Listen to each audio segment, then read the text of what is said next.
No, just expand the size of your screen. Okay. Hi, Anthony. You ready to start? Yeah, give me 30 seconds. I'm here with Richie. Give me 30 Okay, seconds. you got it, no problem. Thank you. Go to. Rename it. You might name.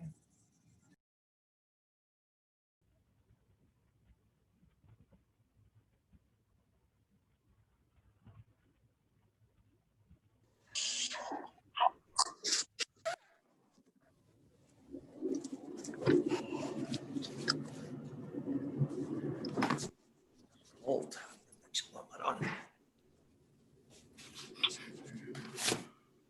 Good afternoon, Patty McCarthy's on. Good, we can start now. John Batista's here. I like that.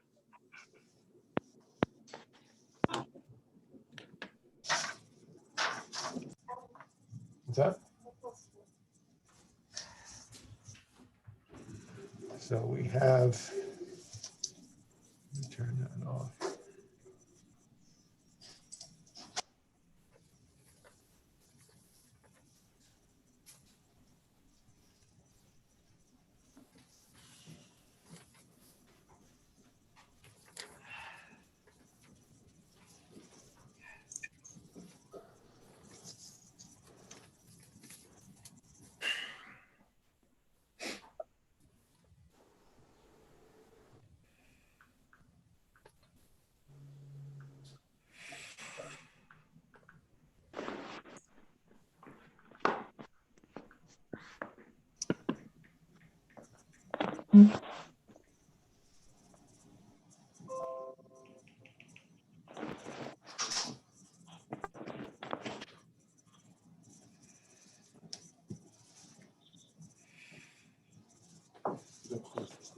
Okay.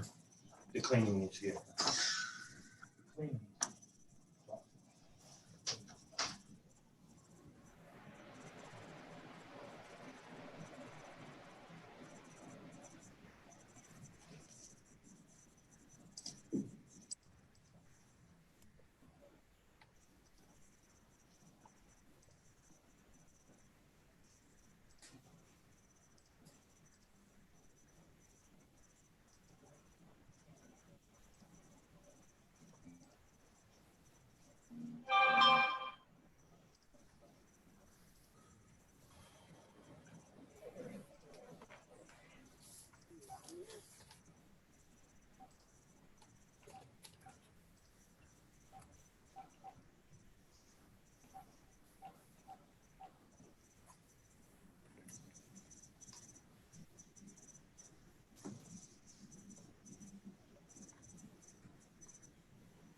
Give everybody a couple more minutes to come on. It is already after 4 though, but okay, there's another commissioner.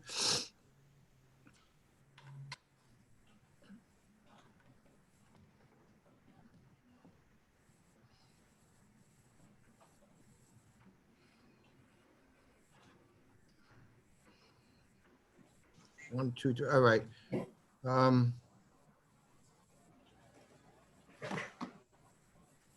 We have 6. 1, 2, 3, 4, 5. You have 6. You guys ready to start? You want to go? Or you want to wait? Let's go. Oh, let's go. Want to go? Yeah. All right, let's call Mr. Clerk. Call the meeting order. Commissioner Aponte Lipsky. Aye, yes. Sedano. Absent. Sefeli. Absent. Kopaz. Here. O'Day. Here. Rodriguez.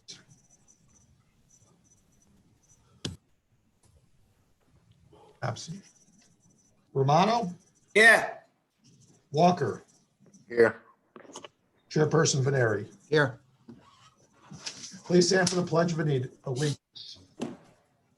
Pledge allegiance to the flag of the United States of America and to the republic for which it stands, one nation, under God, indivisible, with liberty and justice for all.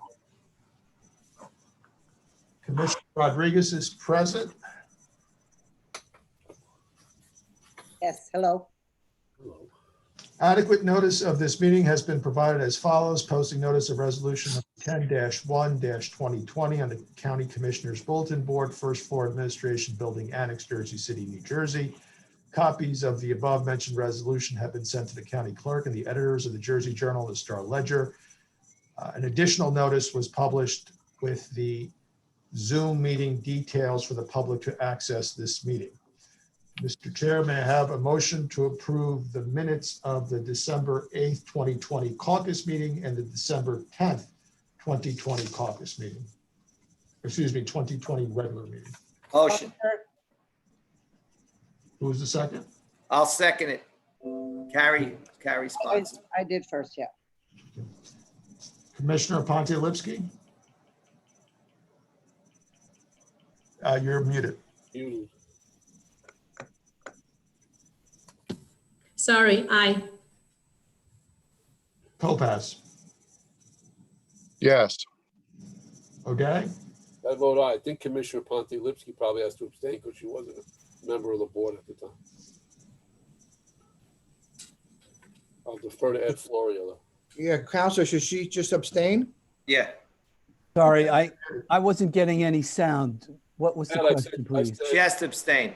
Commissioner Pontilivski wasn't on the board yet. Yeah, she has to abstain. On the minutes, abstention is in order. Okay. Yeah, Commissioner Lipsky, what we do is we vote to approve the minutes of the prior meeting. Being that you weren't a freeholder then or commissioner then, you just abstain. But and then even when you're absent at a meeting in the future, you can't vote on the minutes of the meeting prior because you weren't here. So your vote would be an abstention today, Okay. right? Okay, nothing wrong with it, but that's the way it has to work. I'm glad that you brought that up because I'm here. This is Oh, yeah, new to me and I'm here to learn. And I hope, all of you understand that. nobody told me. Without a doubt. Absolutely. Nobody told us. We learned on our own. He's so crazy. Go ahead. I'm crazy, Walker. What's up, Walker? Listen to the lawyer, Commissioner. No, Yes, no, sir. no. So Commissioner Cedeno is present. Commissioner Cedeno, we're on the approval of the minutes. Do you wish to vote on the minutes? Yeah. Commissioner Cedeno votes aye. Commissioner Rodriguez, Yes. Romano, Yes. Walker, Yes. You're muted. Okay, thank you. and Chairperson Vainieri. Yes, thank you. The next order of business is laudatory L1. And should I read this into the record? Yes, please. Topaz is Mr. K's family member on the line? Do you know his name? It's Dr. K. Okay. I believe Gary would be his son.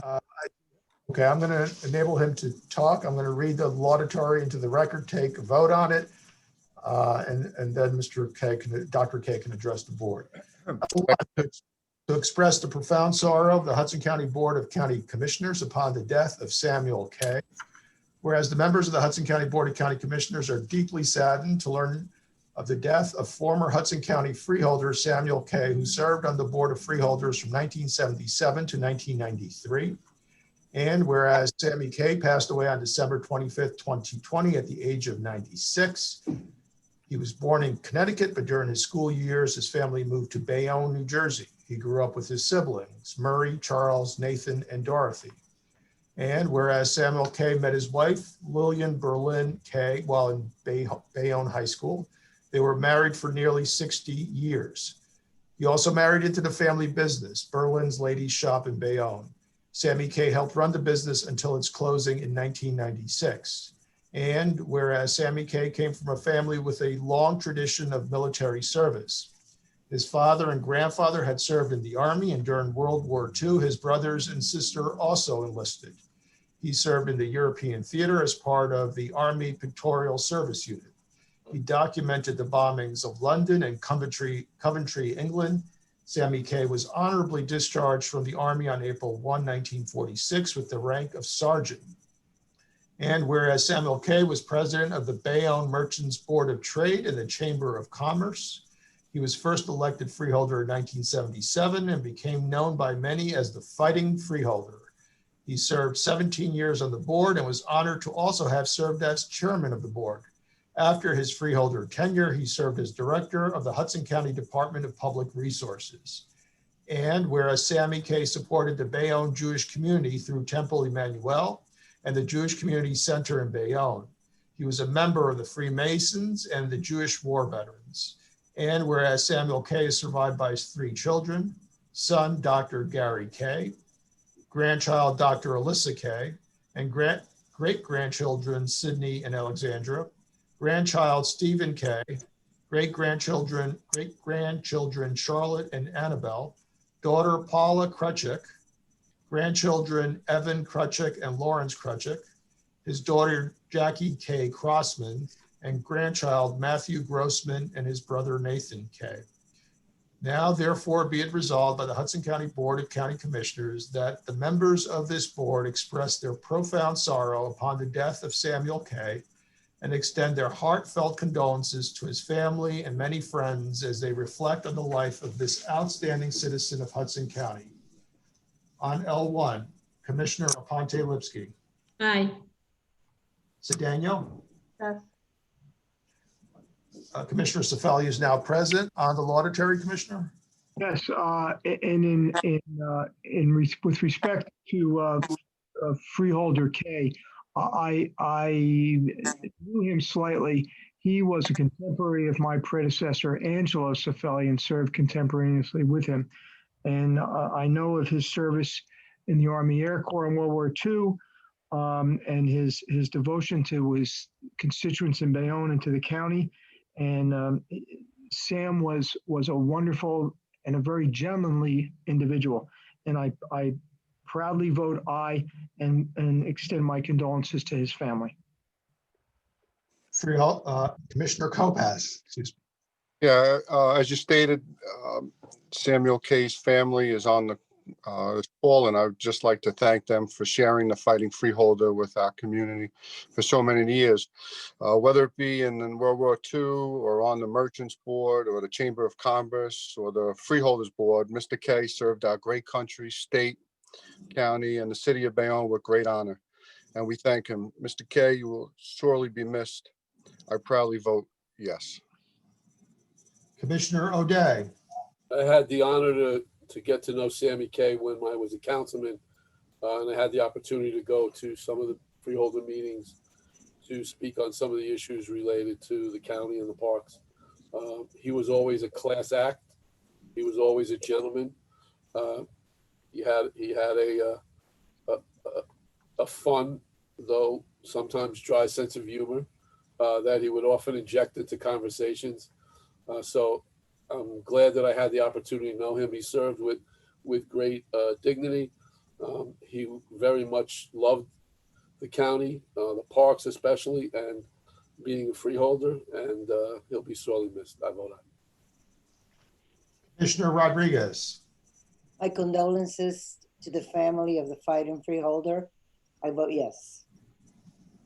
Commissioner Romano. Proudly yes. Commissioner Walker. You're muted. Yes. Sorry. Chair Vainieri. Yes, and then again, on behalf of the board, and our condolences and sympathy to the family of the former freeholder, and rest in peace. Thank you very much. Yes.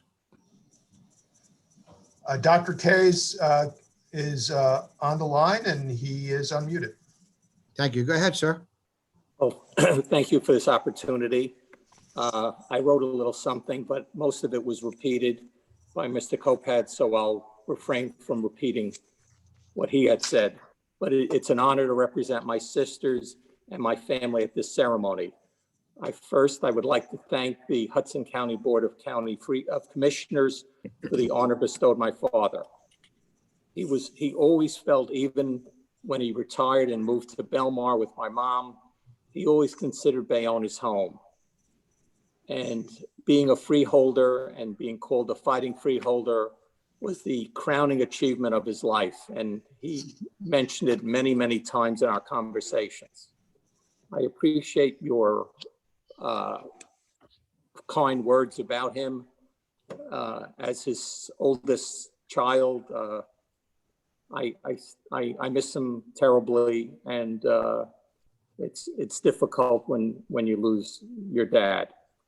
I know he's looking down on us, and he's beaming at receiving this honor, and I thank each and every one of you for this honor. Thank you very much. You're welcome, sir. Thank you. Any other comments from the commissioners? If not, Mr. Chair, the next order of business is additional discussion on today's agenda. commissioners, any commissioners have any comments? I don't know if the administrator has any comments on today's agenda. If not, I believe the board's counsel provided a revised I-1 ordinance. Everyone's first. Administrator? The only comment that I have is I conferred with the law department on the issue with regard to the contracts and the hiring issue that was brought to my attention on Tuesday. The law department is reviewing that and is going to put together a report or a memo to give to the board at or before the next meeting. Thank you, sir. Mr. Chair? Yes, sir. Attorney? Counsel? Thank you, Chairman. After becoming apprised of some of the discussion that took place at the caucus meeting on Tuesday and learning of some of the concerns that members of the board had with regard to the ordinance, particularly looking at the 2 hour as a hard cap or an absolute stop to public participation, I made a minor change, a minor adjustment to the language, adding after the 2 hours that the amendment reads as follows: all matters of public interest shall not exceed 2 hours, but may be extended at the discretion of the chairperson of the board. So in the event that there was a need for the discussion or public participation to extend beyond the 2 hours, that's achievable very easily.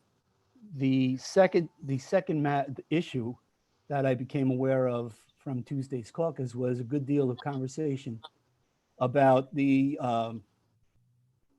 opportunity of people to speak on matters of public interest that don't directly pertain to an issue of great public interest, such as currently the ICE contract in the county of Hudson.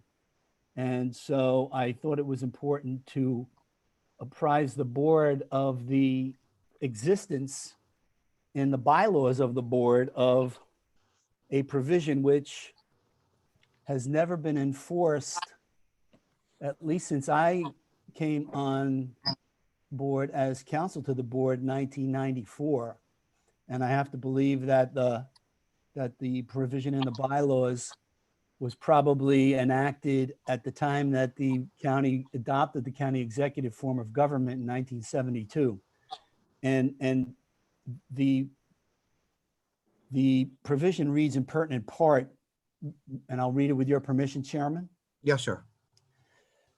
Requests to address the board on any subject matter not on the agenda shall be submitted in writing to the clerk of the board, then of chosen freeholders, at least 1 day prior to the regular meeting of the board, which request may be granted by the presiding officer with the consent of a majority of the board. So the ability to control the presentation of speakers on non-agenda items already exists under the bylaws of the board. And it would be my recommendation, subject to your discussion and input, that this provision can begin to be enforced for the next meeting. And moreover, I would suggest that it would be made clear that since this provision was written in a time when email and electronic communication, such as we view as routine now, wasn't even envisioned, that the public understand that the notification to the clerk would be acceptable by email with the identification of the speaker's name, the community in which the speaker lives, and the subject matter upon which they wish to speak. And in that way, with all the notifications to the clerk on the day prior to the meeting, the clerk would be capable of organizing a presentation role that would be fair to all members of the public who wish to speak on matters of public interest, and not get boxed out by a large number of people who have a common issue of concern and line up very early in the process. So that's the bylaw and the language that applies to the concerns that I became aware of from Tuesday's caucus. Chairman, Thank you, Mr. Counselor. Chairman. Yeah, one Mr. second. Chair. Thank you, Counselor. I appreciate you looking it up for us. It was a matter of topic the other day. We had a very good discussion amongst the county commissioners. This was brought up by a couple of the commissioners, Freeholder Walker, other commissioners, and I asked the council to look at the bylaws, and he already found it in existence. So it hasn't been implemented. I'm directing the clerk to enforce this bylaw for the next regular commission meeting, so it would be advertised in such format. So it would be legal by the. Mr. Chair, as noted by board counsel, the bylaw doesn't provide the means that email in, since it was previous to, how we communicate now. We could add that in if you want. Yeah. Counselor, how do they get to the clerk? Well, the recommended method and the easiest method in We know email, but is it in the bylaws? It doesn't no, say. the bylaws are silent. It's written Bylaws predated email. Submitted in writing to the clerk at least one day prior to the Or writing regular could be meeting. anything, could be, Could be now anything. it's email. So Yes. now it's email. It's usually email. It could be a letter. It could be a Okay. postcard. It could be Could any be a phone form call. of written communication. All Can't right, be we'll a try phone it call. that, we'll try it that way, see how it works for a while. And the board, everyone wants to, visit this again in the future, we'll visit it again. Chairman, Mr. Chairman. Commissioner Romano, go ahead, sir. Yeah, I just want to make the board aware too, starting this Monday, for the first time in history of Hudson County, the Hudson County Public Safety Training Institute Academy will be commencing its first class. Anthony and I had the privilege of attending the other day, and the chairman spoke with passion. Just want to let everyone that was involved know that they're doing a good job with it. This is something that's going to create an ability for all our law enforcement personnel in the county to receive the most most up-to-date training, both basic and in service, along with the policies of the Attorney General and other laws, and to be definitely using the different equipment that is out there in a well-trained manner. So kudos to Mark Miller and his staff for getting this the ball rolling, and to the executive branch and to our colleagues here for supporting this. And hopefully it'll be a benefit in the future in dealing with all different segments of our community. And it's important that if any freeholders want to learn about it, to contact Director Miller. I'm sure he'd be available to facilitate any questions that you might have. And also, again, to the executive branch, I know Patty McCarthy and Craig and Tom were also, very supportive of this. So again, congratulations to Hudson County for another first in our history.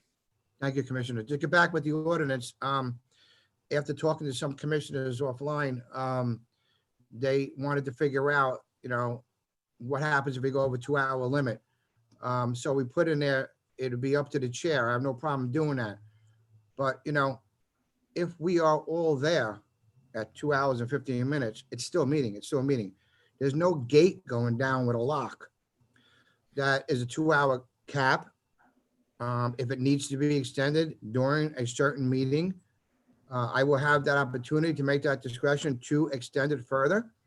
Or the freeholders can ask, Chair, so-and-so is still, so she wants to speak about her park, her road. I have no problem at all extending the time limit for something of substance.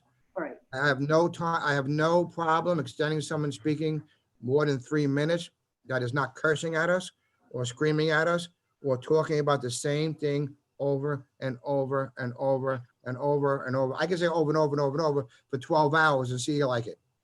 So, I mean, I'm being fair. I'm being honest. You guys know me. I'm not gonna take this like a dictatorship. I will be fair. I will communicate with you, the commissioners, during every meeting. If you feel we need to go over the 2-hour limit, I have no problem with that if somebody's speaking of substance. But if it's the same topic over and over and over and over and over again, I'm not going to tolerate it. So that's why we put that in there. And again, if we're sitting there listening to people speaking, we're not going to say 2 hours, right? Everybody go home. We're still going to be there listening. So the 2 hours was some type of cap that we came up with. So again, we could try it. We could, see how it works. And, we'd take it from there. Everything always should be addressed in the future. Any other comments from the commissioners? Yes, Chair. Commissioner Rodriguez, go ahead, ma'am. As I remember it, usually in a meeting, we listen to the agenda issues from the audience. Yes, that goes first. Vote. So at the end, in the public portion, we're just going to listen to individuals about their issues. Anything, yeah. I don't remember ever going beyond 2 hours unless there's a big to do, as the issue with the ice has been. Never. I don't remember if we started at 6, 8, 8:15, we're always out of there. So I don't see a problem with that if people voice their opinions on the agenda issues and then go to their personal stuff or concerns. Now with this new awareness of the bylaws, should be okay. Thank you, Commissioner. Hey, it's one other thing I forgot to add in that last comment. Kudos to the building department for getting, getting that facility up and running too. Thank you. Chairman, can we get a copy of the bylaws? Of course. Counselor, can you email every commissioner the bylaws, please? Just Commissioner O'Day, just that speculation? I'd like to get all the bylaws. Yeah, okay. 20-something years here, I've never been provided a copy of the bylaws. Right, Al? Have you? I just asked him last month. No. I mean, it's just. Yeah. I agree with Bill. Like, I haven't seen a copy of the complete bylaws, but what's making me chuckle a little is that he hasn't asked for. I know, me too. I was saying that. All right, I'm going to ask the counselor if you could email all the commissioners a copy of the bylaws, and further discussion can be taken at another meeting. I'll circulate them tomorrow, Chairman. Thank you very much. Anyone else? Mr. Chairman, yeah, just as a matter of respect to Freeholder O'Day. Yes, sir. I always look to Freeholder O'Day. He's like our parliamentarian. He knows the ins and outs of our organization much better than I'll ever know. And he's been my junior by about 3 months. So that's why I'm surprised that he didn't have a copy of the bylaws until, but I'm sure that's going to be cured after today. I mean, nothing on your desk, Bill. Your bylaws aren't there. By next meeting, Al, you're right. I'll be knowing chapter and verse. Well, and Florio said that Ben Franklin signed them. So. Yeah, sure. All right, let's move on, guys and girls. One thing, Chair. Who's that? Commissioner Walker, go ahead, sir. Yes, I'm just unclear with respect to how they're going to be doing it, calling in or emailing. I think that's the most simple way is just calling in. Well, I mean, they could. It says has to be written, right? Counselor? Yes. That's correct. So written would notice, be written email notification. or a letter. I would say email, and we can start even putting that in our advertisement. It will help, with an email address. We could do that. I think in this day of age, everybody knows email. Back when it was written, was different. Yeah. All right, thank you. Thank you, sir. According to the policy set by the Board of County Commissioners, members of the public are asked to limit their comments to 5 minutes when discussing agenda items and 5 minutes at the conclusion of the meeting when discussing matters of public interest. At this time, the public may address the board on any item on the agenda only.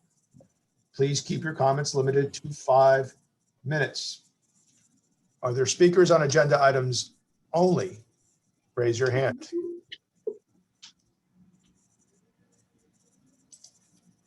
Matthew Scholar.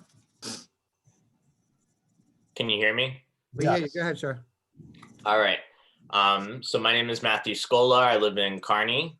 That's Alsafeli's district. I wanted to address the issue about limiting public comment. And I just wanted to say that I think it's embarrassing that the county government is even considering the possibility of limiting public comment in any sort of function, just because you guys had to listen to 12 hours of public comment on the issue of the ICE contract and still voted a certain way doesn't give you the right, in my opinion, to limit public comment on an issue. And I would just urge my commissioner to vote no on any limiting of public comment. And I would also urge that for the rest of the board. Thank you, sir. Anyone else? Mr. Clerk? Could I comment on? We have 6 more speakers. Can I comment, Mr. Scholar? You want to do it now, Commissioner? We'll do it at the. Well, Mr. Scholar is here, so I want to talk. Go ahead, sir. Go ahead. So, Mr. Scholar, you can contact me at my office, and I'll be happy to have a candid conversation with you about it. And I'll express to you my views, because I am in support of this ordinance. But before we have the public hearing on this ordinance, which will be probably in a month from now, I'll be happy to discuss with you my position as to why I am in favor of it. But rather than take up a lot of time now, I'm happy to have a very courteous and respectful conversation with you. And if you give your telephone number to the clerk at the end of the meeting, and communicate it to me, I'll be happy to call you so we can have a very respectful and courteous conversation about it. Thank you, Commissioner. Go ahead, Mr. Clerk. Next speaker is Caitlin Sherman. Hi, can you hear me? We hear you. Go ahead, ma'am. Yeah, I just wanted to say that, over the last couple weeks, we've seen democracy is very literally under attack in this country. And I think it is deeply unfortunate and troubling and disturbing that you, our elected officials, our representatives on this body, think that further limiting democratic participation is the correct move to take at this time. And I also want to say that it's not up to you to decide what is or is not of substance to the people that you represent. That's all. Thank you. Thank you very much. Your opinion, my opinion. Go ahead, Mr. Clerk. Next speaker is Gary Spingarn.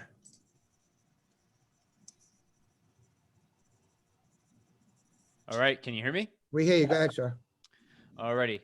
First of all, I live in Jersey City. I'd like to address Commissioner Walker. Since email is going to be so important, is your email jwalker@jcnj.us? Can I get confirmation on that?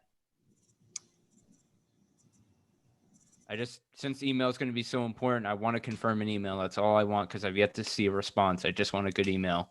That's all. If not, then I could continue on. Go ahead. Commissioner Walker's on. Go ahead. Commissioner Walker's on. Go ahead. Okay. Yeah, that's a good email. I think it's going to be changing though, because it's going to be commissioner. Okay. All right. All right. All right. You could always email the clerk to the board, and he'll get it to the necessary commissioner that you want to get it to as well, if you don't have any of our emails. All right. That's good for me. All right. Now I'll continue on with my comment. It's gone from I'm commenting on the ordinance for shortening public comment.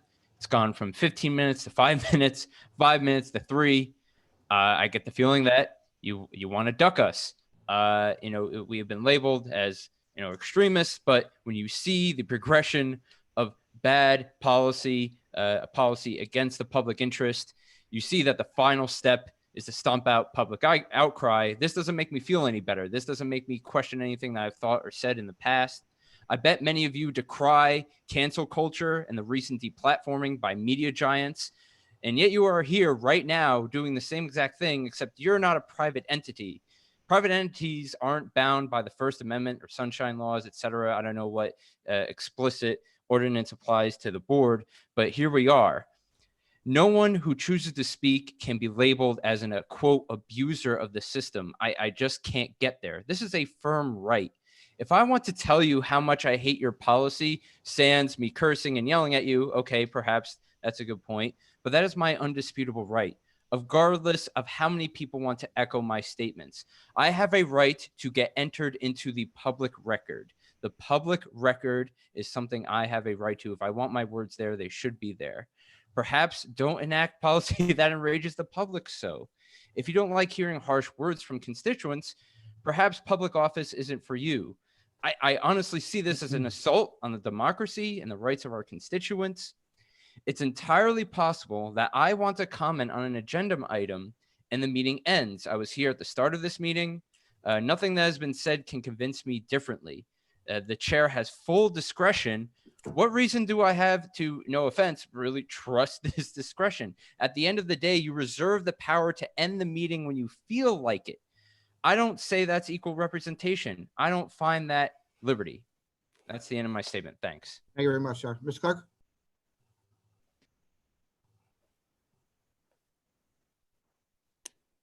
You're muted, Al. Marc Devens. Hi, can you hear me? We hear you. Go ahead. My name is Marc Devens. I'm a Jersey City and County District 4 resident and a member of the Hudson County Progressive Alliance and Solidarity Jersey City. I'm opposed to these proposed changes to limit public comment, particularly the attempt to place a cap of 2 hours on comments from the public. I'd like to read a portion from the Jersey Journal's editorial board piece published this morning. Quote, "In a nasty effort to spite the well-organized ICE protesters, the commissioners would also be muzzling speakers on any of a myriad of important issues if they approve this measure. It's sad to have to say this out loud, but it's elected officials' duty to listen to the public. The county commission meets twice a month. It's not unreasonable for its members to stay up late if need be to hear what's on people's minds." End quote. It's obvious that you don't like what members of the public have to say to you. You made that clear the last time you voted to limit the comment period in 2018. You made that clear when 4 of the commissioners didn't have publicly available email addresses until pressured by the public last summer. You made that clear when you ignored the unanimous calls from 148 speakers in the November 24th meeting to not renew the ICE contract. You made that clear when you lost your quorum during the public comment period in the December 22nd meeting, depriving members of the public who were signed up to speak from being able to do so. You made that clear when you didn't provide space for public comment during your reorganization meeting, even though the majority of counties in the state do. If the public felt like they were being listened to, you wouldn't need to continue limiting their ability to speak. In regards to what Mr. Florio brought up earlier in the meeting about people wishing to speak on non-agenda items by submitting it in writing more than 1 day in advance. I'm really unclear as to how that's going to work when agendas typically don't get published until the day of. I'll ask a question for anyone on the board or the clerk. When was today's agenda published on the website? So, Mr. Chair, is that? Yeah, sure. Go ahead, Mr. Clerk. Yeah, so there's the agenda prior to the caucus, which gets posted either late Friday or first thing Monday morning. And then after the caucus and after changes are made, the agenda gets reposted either late Tuesday or on Wednesday. And then after today's meeting, a final agenda will be posted showing the final items on the agenda. Thank you very much. Okay, so if the agenda is posted on Wednesday, how, and that is the deadline that you're saying for people to, That's the second posting. The first posting is either Friday night or Monday morning. that, no, that you just said that that was for the caucus meeting. And so we're talking about the agenda for the public meeting. And I understand that there's a lot of in common between them, but the public meeting agenda can change from the caucus meeting agenda, correct? Yes, at the caucus meeting. Right. So how would the public be informed? At the public caucus meeting, it could change, yes. Okay, but there's no, the final agenda for the public meeting typically isn't published. By definition, it can't be published more than 2 days in advance of the meeting because it's determined at the caucus, which happens 2 days in advance of the meeting. Right, so the public has access to the caucus meeting and the public has access to the caucus agenda. Okay, let's say at the caucus meeting, something gets dropped from the public agenda. And then someone wishes to speak on that at the public meeting. And they go into that thinking that it's going to be on the agenda because it was on the caucus agenda. They should, in that instance, they should look for the agenda that's posted prior to the regular meeting, which is either very late Tuesday or on Wednesday. Right, and so how would they have the ability to respond, given that timeline, with more than a day in advance in writing to say that they're going to speak on something that's not on the agenda when they went into that thinking that it was going to be on the agenda? No, the 24 hours applies to matters of public interest, not to agenda items. Right, and I'm saying that it gets dropped from the agenda, but they don't know it's dropped from the agenda. Sorry, the agenda has its own public portion that is remaining at 5 minutes. So if you want to speak on agenda items only like you're doing right now, it's 5 minutes. The public portion is what we're addressing. I understand that. I'll rephrase. Something's slated to be on the public agenda. It gets dropped from the public agenda in the caucus meeting. So that happens on Tuesday. The public isn't made aware that that was dropped from the agenda until Wednesday or Thursday. Well, if you're interested in it, you would stay on the caucus meeting. It's open to the public. You would know it's dropped. Okay, and then you would have to immediately respond in writing to say that you were interested on speaking on that because it's now no longer an agenda item. Mr. Chairman, could I suggest if we need to amend our bylaws, I understand what the speaker's saying. We should just say you have to notify the clerk up to 4 o'clock the day prior to the meeting. That's what Jersey City and most places do. You have to notify them by the end of business the day before a meeting. I understand what the speaker's talking about. So if something's on the meeting on Tuesday, so they didn't notify anyone in writing that they want to speak off the agenda, then it got dropped off the agenda on Tuesday, and if they don't send it that day, they can't speak on it on Thursday. But most governing bodies let you up to the day before, even if you make it up to, 1 o'clock, if not 4 o'clock the day before. That way, at least anyone who has that issue would have ample time to request to speak in writing on an item that wouldn't be on the agenda. I don't think it's that big of an issue. Thank you, sir. Okay, and then another question on the bylaws. Can I get clarification? Are the bylaws separate from the county administrative code, the portions there that are speak to the organization of the board? Chairman?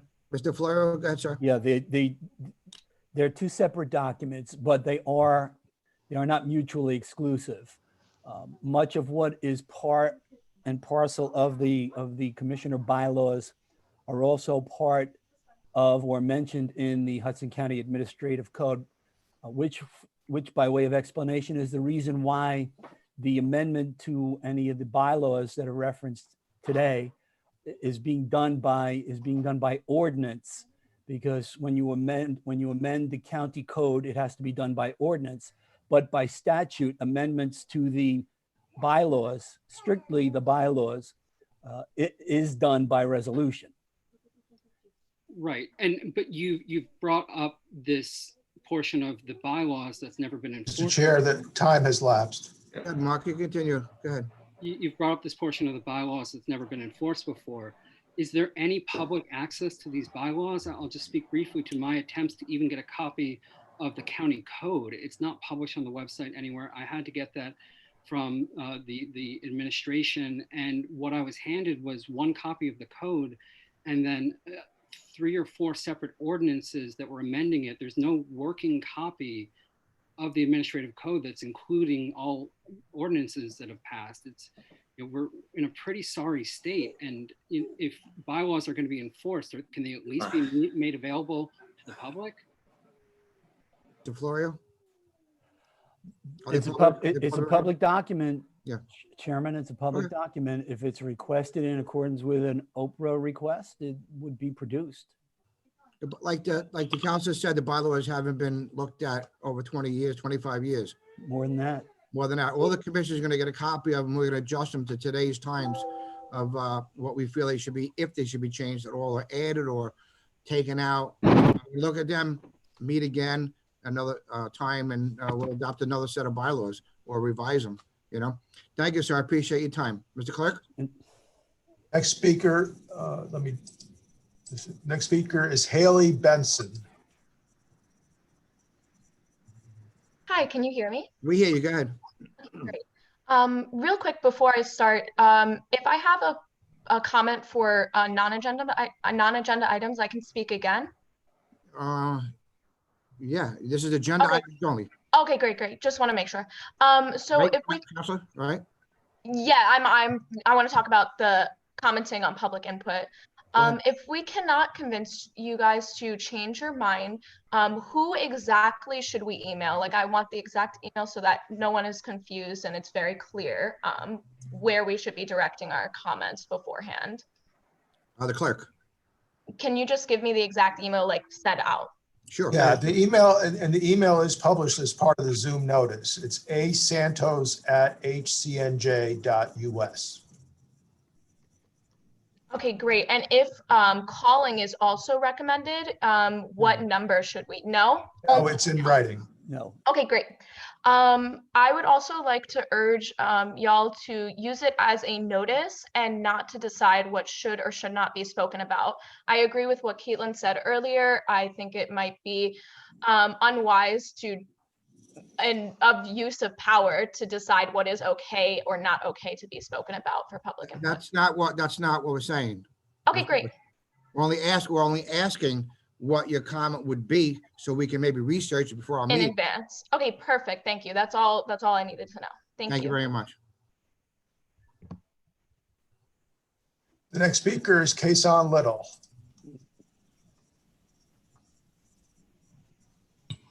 Good evening. Can you hear me? We hear you, guys. Good evening. I too am joining this evening to speak regarding, this board's limitation of the public portion. I think it's a continued disservice to the public and a complete failure, exactly, on how this government chooses to actually operate.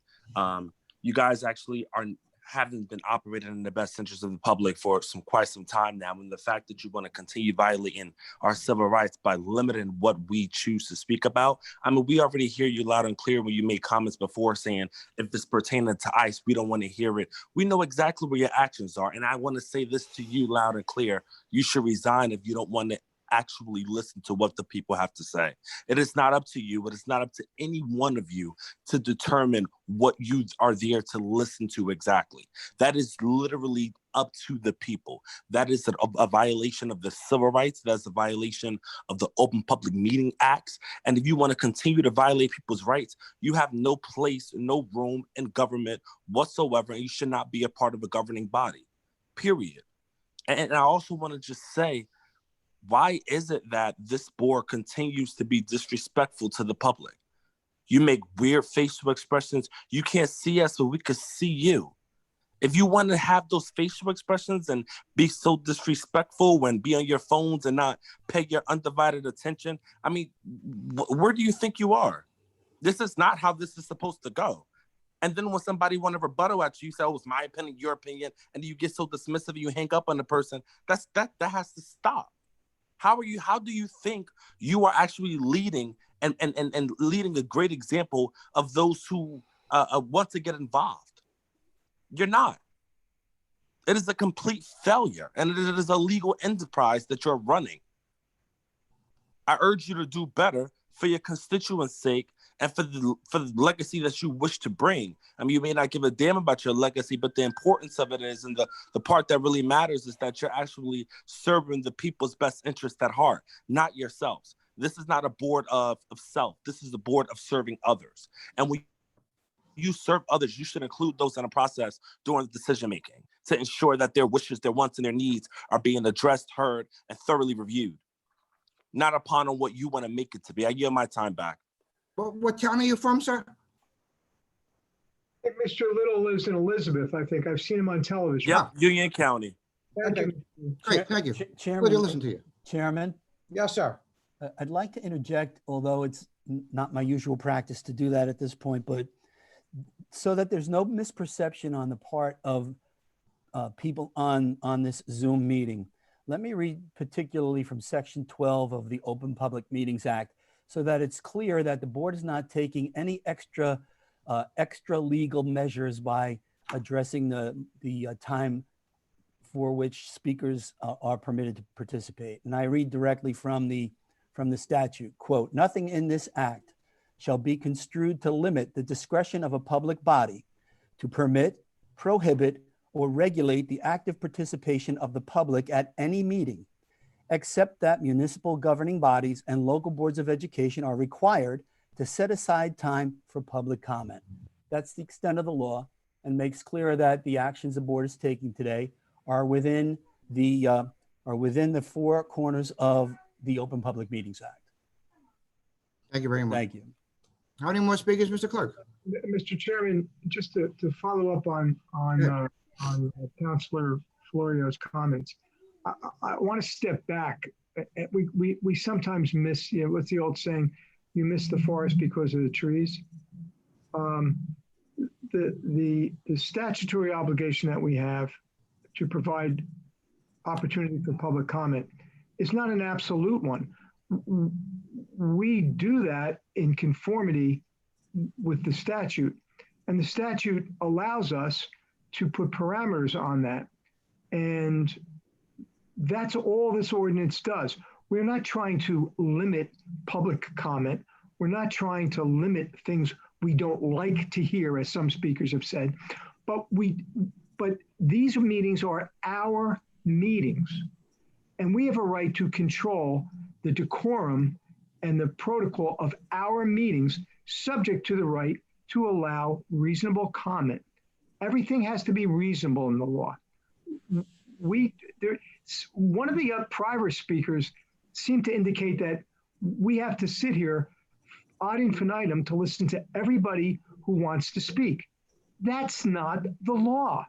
And I think we kind of miss the point that we have to defend ourselves. We don't have to defend ourselves from trying to put reasonable regulations and parameters on the protocols of our meetings. So I appreciate Mr. Florio's comment, because I think it's very well taken at this point in the conversation. And I just don't want, I'm sure other speakers will rail against my comments, and that's fine. But I think that's the law. We have to be reasonable. And I think this ordinance is totally reasonable. And if we're wrong, so be it. The Superior Court of New Jersey will tell us we're wrong. But until then, I'm in favor of the ordinance. So, okay. Thank you, Commissioner. Next speaker is Ryan Moser. Yes, hello. Hi, my name is Ryan Moser. I am a member of NGOA Progress and the Hudson County Progressive Alliance. Also, an elected member of the Hudson County Democratic Organization. Just wanted to note that your completely undemocratic actions in, yes, Mr. Cifelli, limiting public comments does actually embarrass me to be as a member of the same party as all of you. I just want to point that out just because, I wasn't planning to talk about this, but Mr. Cifelli, I do want to address a few things that you just said. This is not your meeting. All right, sir, so you gotta talk on the ordinance. You wanna talk to us? I am talking on the ordinance to No, you're limit not. public You're comment. contradicting Commissioner Cifelli. Get to the ordinance. Oh, I'm sorry. So Commissioner Cifelli is allowed to contradict us, but we're not allowed to address his comments on our comments? No, talk about the ordinance, please. So we're not trying to limit public comment here. We're talking about agenda items. You're only. limiting my public comment right now. I'm not doing anything to you, sir. I'm telling you the facts of the meeting, okay? All right, I'll get back to it. And I'm just a low life anyway, so I'm embarrassed. Anyways, but as I digress here. So I didn't have a chance to email Commissioner Aponte-Lipsky before the meeting, but I just wanted to just really hope that my representative here on this council will not support this ordinance. I know we've exchanged some messages in the last couple of weeks about some of the issues that have been coming in front of this board, and I really hope it would be great to see in your first month or two of your term here on the county board of commissions, whatever you're called now, to reject this undemocratic limitation of public comment.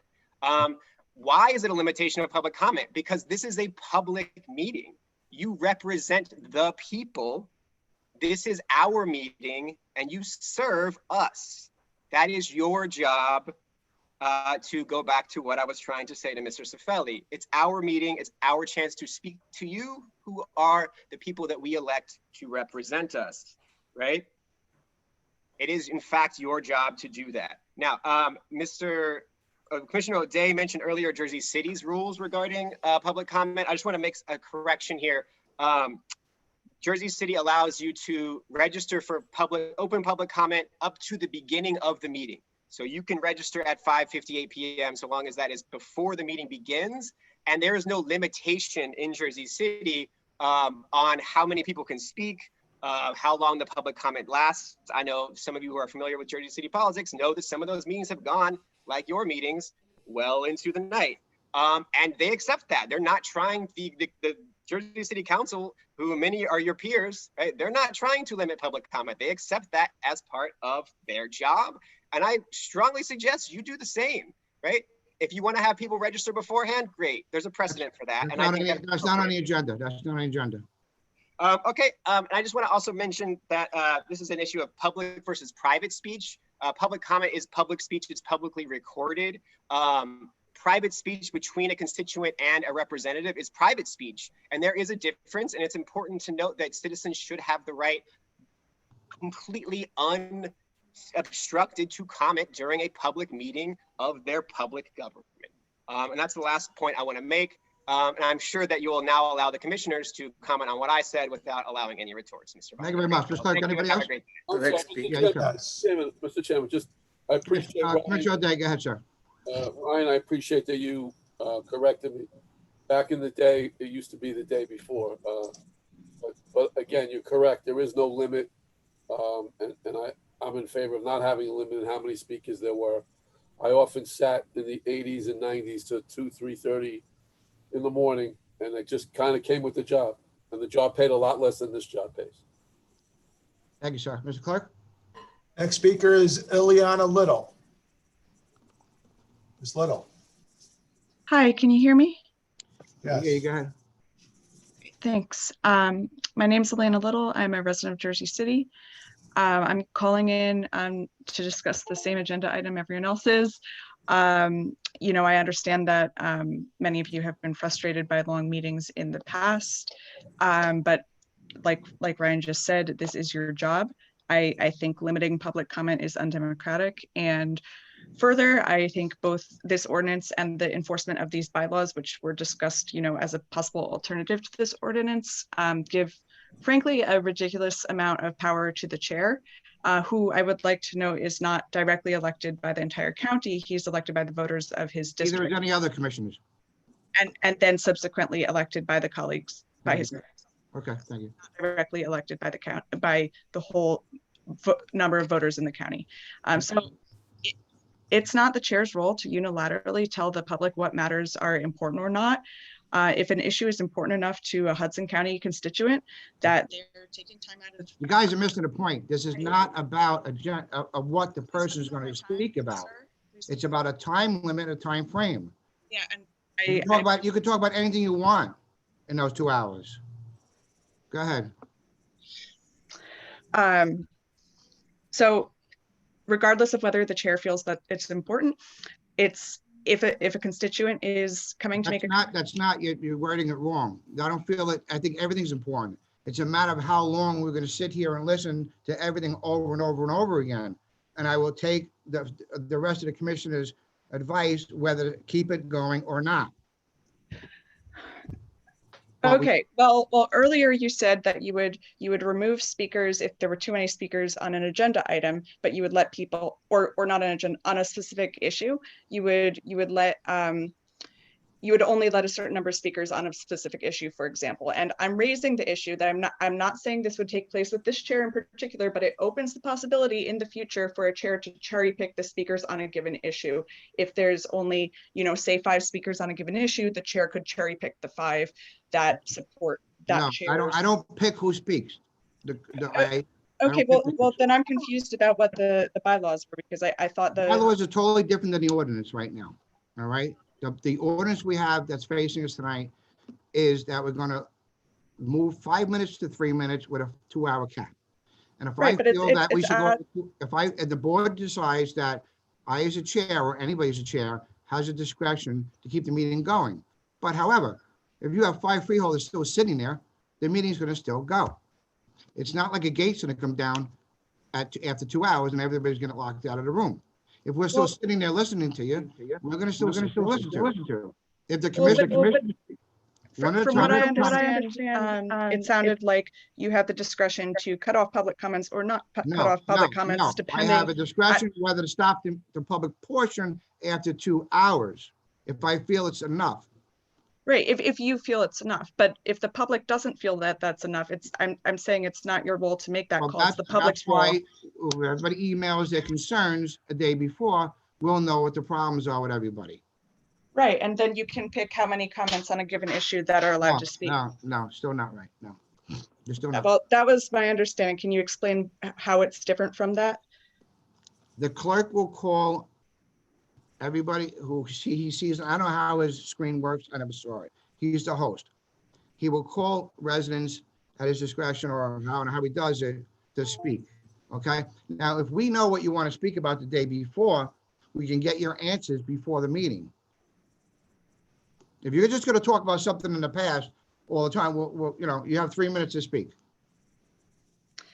But I'm saying if people wish to speak and there's 500 speakers signed up and 2-hour limit's up and there's 400 left, I think the freeholder is going to want me to call the meeting. Yeah, but then you're silencing 400 voices. So, I mean. Silencing, you're saying the same thing. We haven't gone over 2 hours. You don't know what they're going to say, because if you have 400 people sign up to talk on a specific issue, you don't know what side of the issue they're on until they get to speak to you.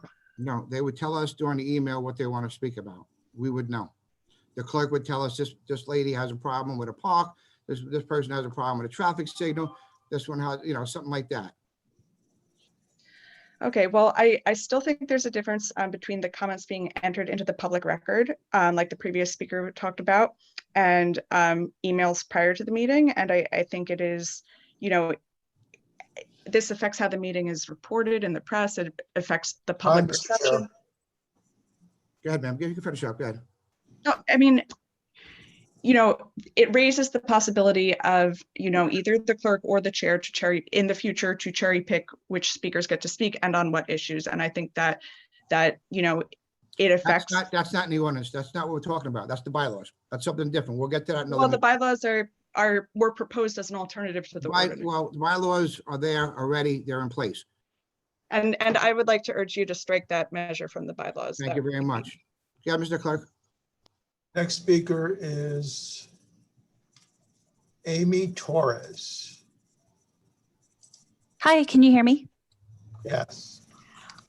So I would also like to urge against well, I guess striking this bylaw. And I think the fact that this has been so confusing to the public adds further urgency to why public comments are so necessary. And I do agree actually with some of the commissioners that we really shouldn't have a government function where calls are going on into late hours of the night. That is really an indicator to me that the public is not able to engage closely with their elected officials, that they don't have other avenues for being heard.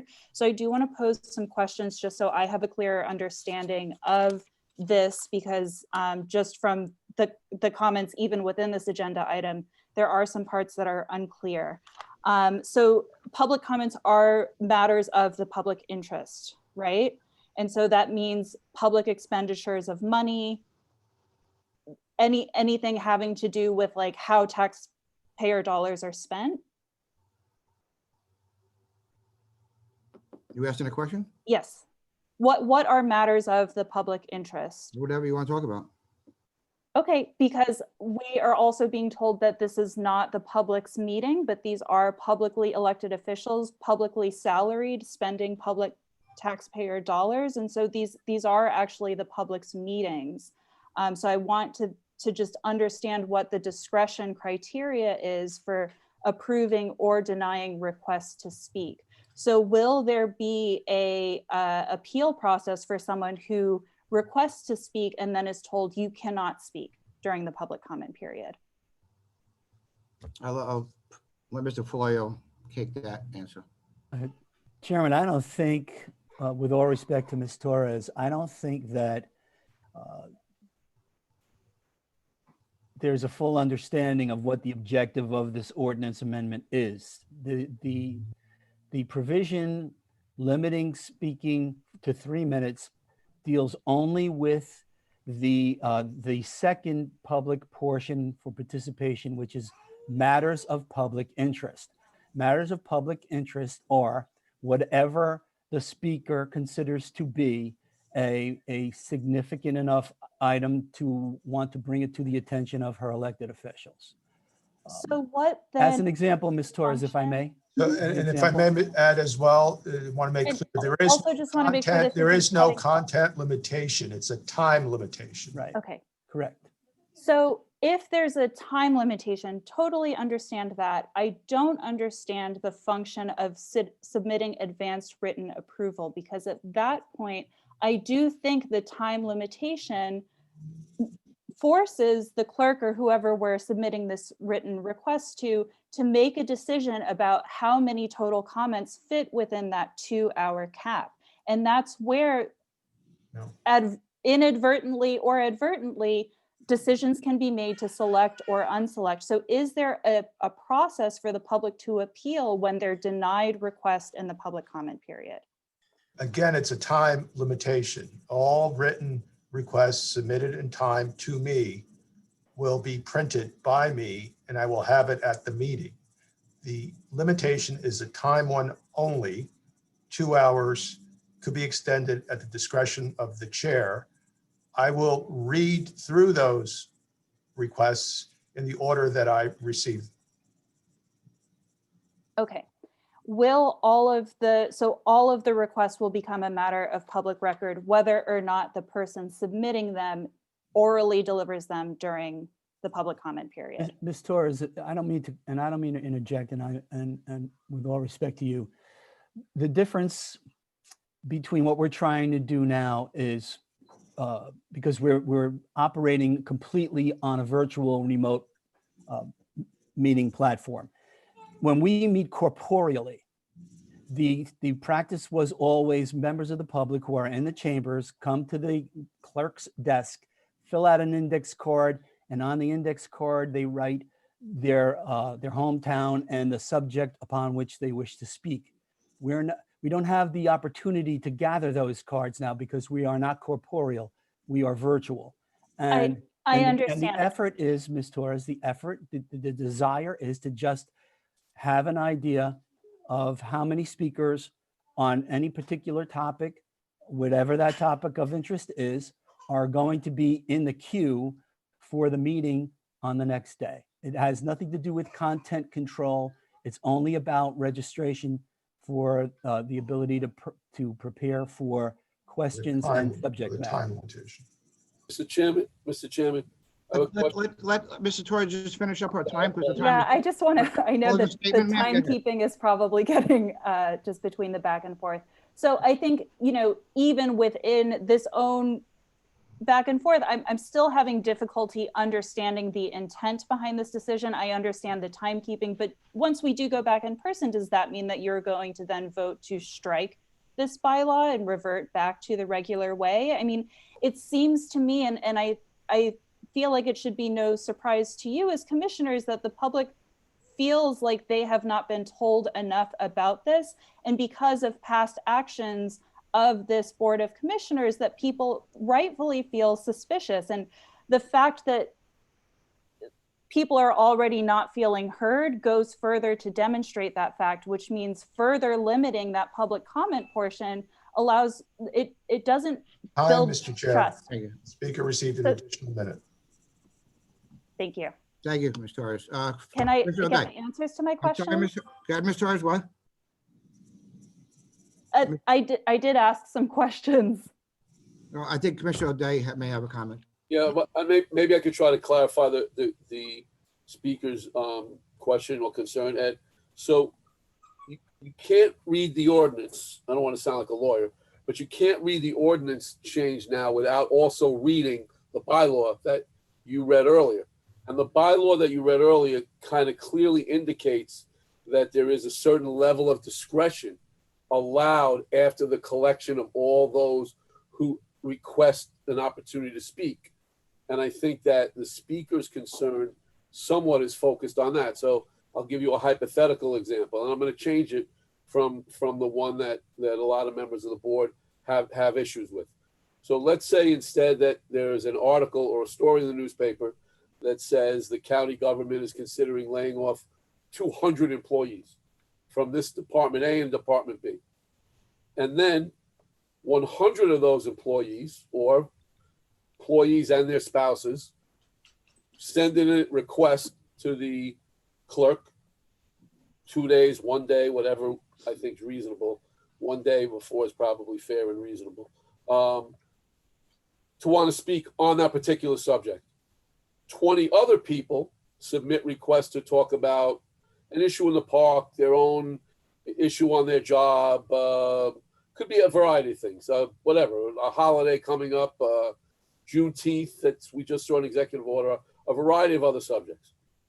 The concern is, does the clerk, or in this case, the chair, have the discretion, irregardless of what order those 220 or 120, let's say, requests came in, to decide, look, and I'm not directing this to Chair Vainieri, I'm just saying this as a general concept. Look, we don't really want to listen to all those people talk about maybe getting laid off. So put those 20 other people first.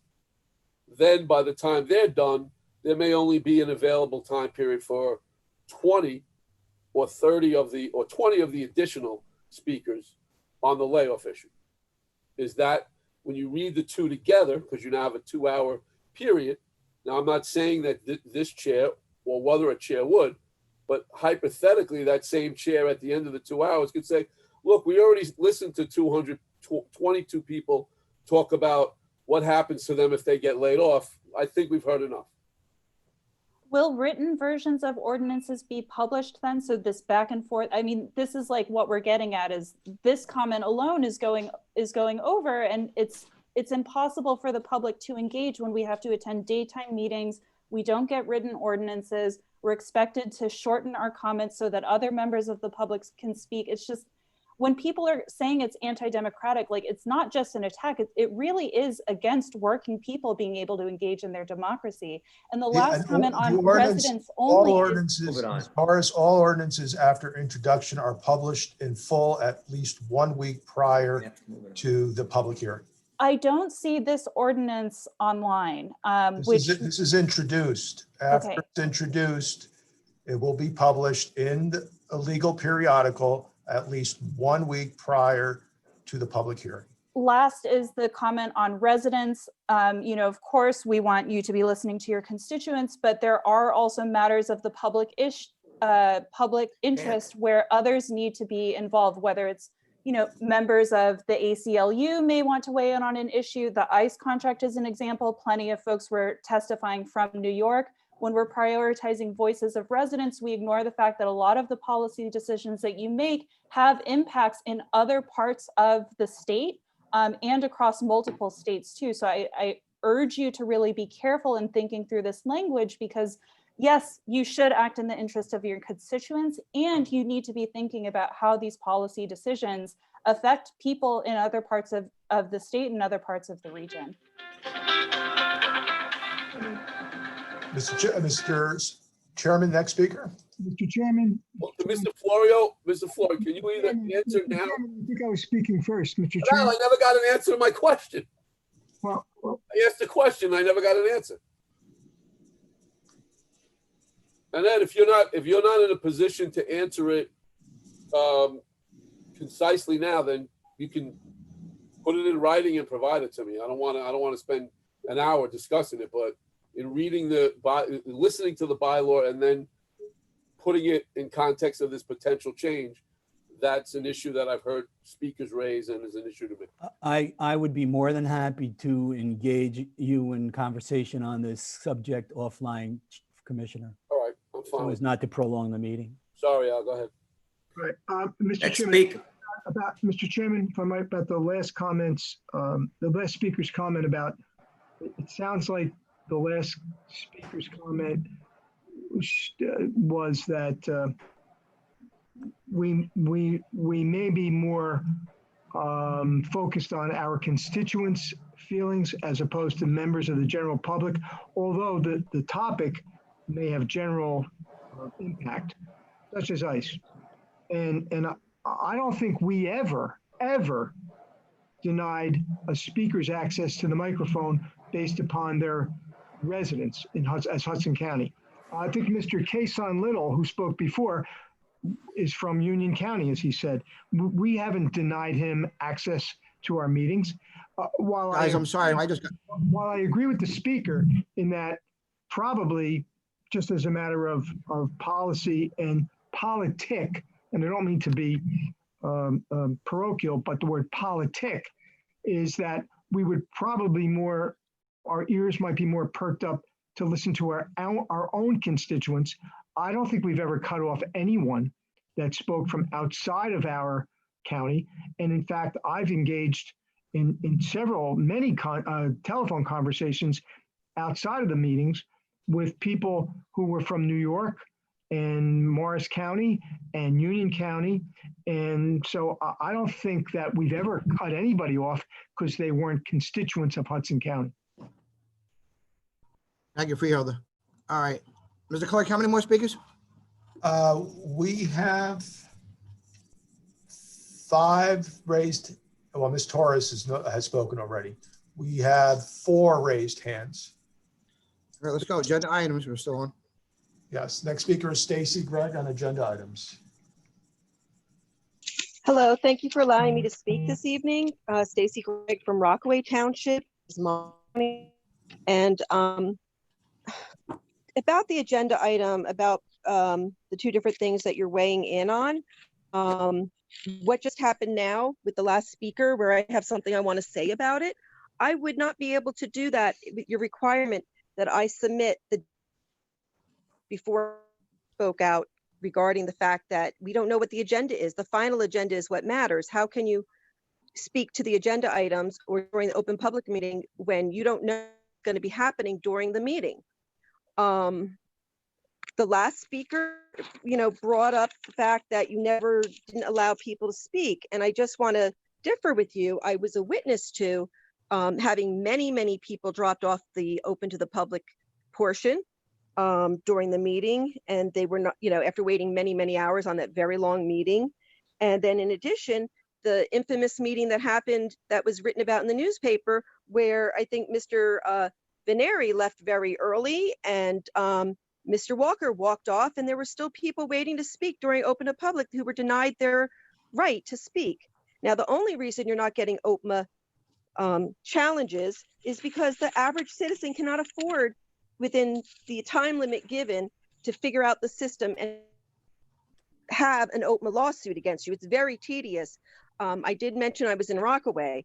There are things that happen during the meeting that people want to speak up about and ask for things to be pulled or ask for things to not, they have opinions on what people had to say. You work for the people. It is not your meeting. That was embarrassing. On the agenda, please stay on the agenda. You could have your comments for the public portion later. This is on agenda items only, this part. Reclaiming my time. Thank you, Mr. Vainieri. Thank you very much, ma'am. From Rockaway. Anybody represent Rockaway here? I don't think so. Go ahead, Mr. Clerk. Mr. Clerk, am I reclaiming my time? How much time do I have? Because I'd like to speak to the ordinance, which I am speaking to the ordinance. I thought you said you were done. No, I did not say I was done. Okay, go ahead. I said, Agenda items only. Go ahead. and I said I'm reclaiming my time. How much time do I have, Clerk, please? You have 2 minutes and 15 seconds, noting the. And you reclaim when Mr. Vainieri spoke, correct? Go ahead. Don't worry about it. Again, I reclaim my time. Yes. Okay. He did say many times that he doesn't have to listen to us. And I really feel that the ordinance shows exactly how much the freeholders do not want to listen to the people. They make more than any other freeholders, which is part of the ordinance, and the job is to listen to people. We've had people in Rockaway come through. We had an attorney who came in and sat in our dead mayor's chair as if he was the new dictator in town. And it took a lawsuit to get him out, and it was an illegal taking over of the town. But things happen in these meetings. Not on the ordinance, Chairman. I'm not going to argue with lady. So the ordinance is saying that you want us to write in advance. Is this the ordinance we're doing, or are we doing the one we had to submit it? We are on agenda items only. The ordinance is an agenda item. Speaking on the ordinance, speak on the ordinance. I really don't care what happened in Rockaway, okay? Ms. Gregg, the ordinance deals with reducing the time for participation on matters of public interest to 3 minutes. That is the ordinance item. That is the only thing on it. It's not about, because you spoke about going back to the bylaws, which That was no one's something looked different. at. That's not on the I'll address agenda. that with you when your time has passed, because I don't want to interrupt you. Okay, that's fine. So reducing it to 3 minutes is all that's on there. It's not reducing it to 2 hours. That had nothing on there. And the correct? 2 hours. Two Yes. 2 hours is 2 hours and It 3 is. minutes. Yes. Okay, so now and it does talk about the 2 hour limitation, which Right. means if you're stacking the people who do write in, which is an undue burden to make them have to write in on what, then to have it where you're going to limit it to 2 hours when and your phone is going off, it's really not an ordinance that should be passed with a limit on people of 2 hours. I really think that's a hardship for the people who want to speak about whatever they want to speak about. And it goes in combination with OPMA, which came out after that thing. Hi, on your- Mr. Chair. Time is up. Thank you very much. Mr. Clerk, next speaker. Rockaway. I don't get it. Next speaker is Colin Mans. Mr. Mans. You're on mute. You're self-muted, Mr. Mans. Hi, sorry, Clerk Santos. My name is Colin Mans. I'm a resident of Union City. I'm calling today to voice my concern against the proposed measure to limit the public comment section during the commissioners' meetings. It's clear that this is nothing more than a knee-jerk reaction from the board to try to spite not just organizers and activists, but any resident across Hudson County who supposedly has had the nerve over the last few months to speak out and organize together. But it's going to have much further implications thanks to the short-sighted nature of this measure. The speaking time was already limited from 10 to 5 minutes in 2018, again, to spite an organized group of residents speaking out. So when will the public comment be short enough for you? Is 30 seconds too long, as Commissioner O'Day mentioned jokingly to the Journal? The fact of the matter is that the public commissioners meetings are one of the only ways many residents are able to get in touch with their representatives in the county government. Starting at the top, County Executive DeGise doesn't hold regular meetings with the public where we can directly talk to him. Voicemails, calls, and emails to his office seem to go unanswered. And that's just the executive. I've long heard stories from many other residents about being unable to get in touch with their commissioner, leading to the public just not caring about the position or what it represents. For each commissioner that frequently responds to phone calls or emails, there's another that outright refuses to even acknowledge that they've received notes or get in touch with their residents.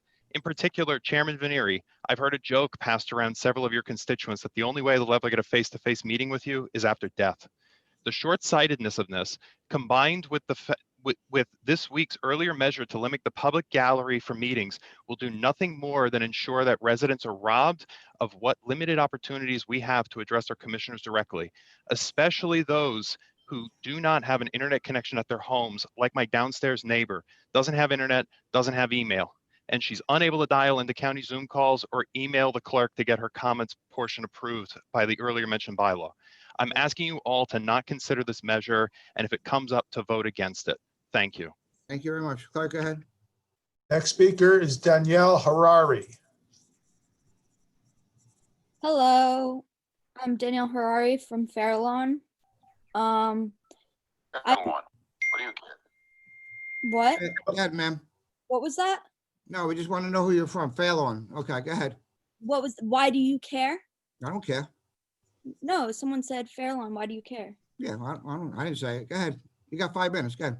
Okay, and I want my time back for No, what you go ahead. We're starting now. Ms. Harari, proceed. Thank you very much. Yeah. And any time that Vainieri interrupts, I'd like my time to be. You're not getting it. He's done this to about every speaker, and it's very, very frustrating because sometimes you can't even hear them over Vainieri.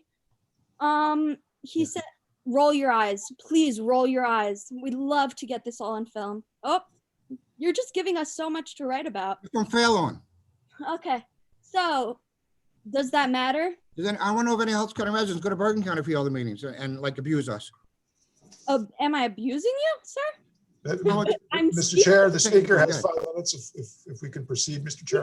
Even your constituents think you're ridiculous for speaking out like this. You're not my constituent. So I said your constituents. My constituent just voted me with 85% of the vote. Good, man. And it won't happen again, buddy. So I just think that it's absolutely disgusting that you guys would think to cut people's time.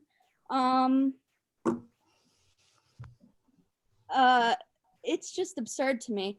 If you actually care what the public has to say, why would you want to reduce the time they have to speak? And when Vainieri said, oh, we don't want to hear it over and over and over again. If it's an issue and people feel the need to come and speak out about it, if I'm from Fairlawn and I feel the need to come and speak here, it's a big issue. It's a big issue. It's a federal issue. Do you know that? It's a federal issue, not a county issue. It's a federal issue.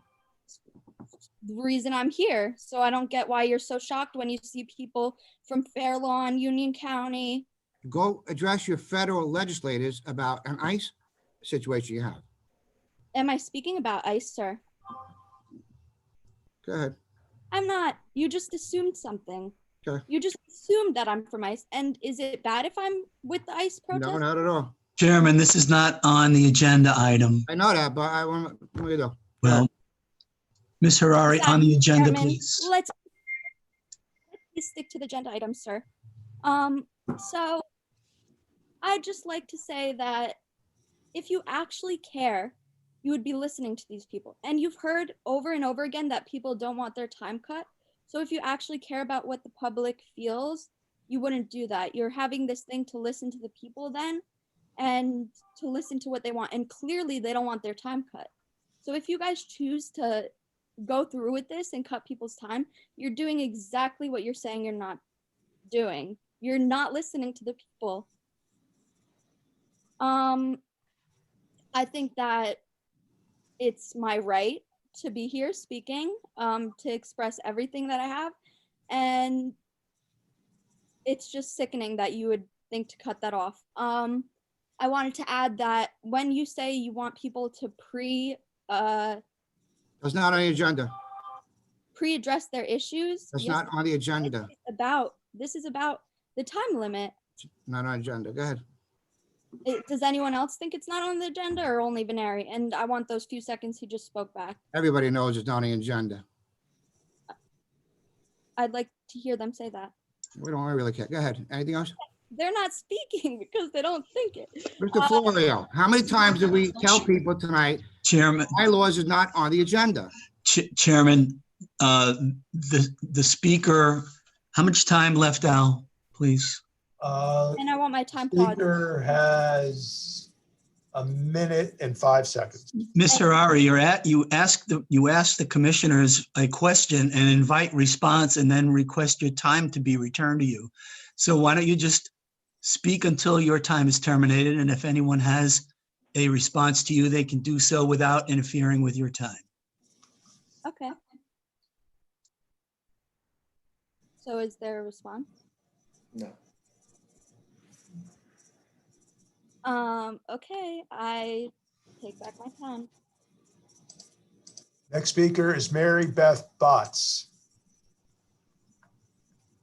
Can you hear me? Yes. Hi. What time is it now? Is it afternoon or evening? Okay. Good evening. My name is Mary Beth Botts. I am a resident of Jersey City.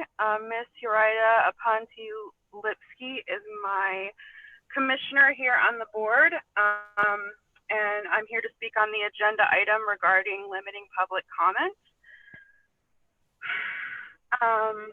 I've attended a fair amount of Hudson County Commissioner meetings, but before that, I started out getting locally politically involved by attending the Jersey City Council meetings.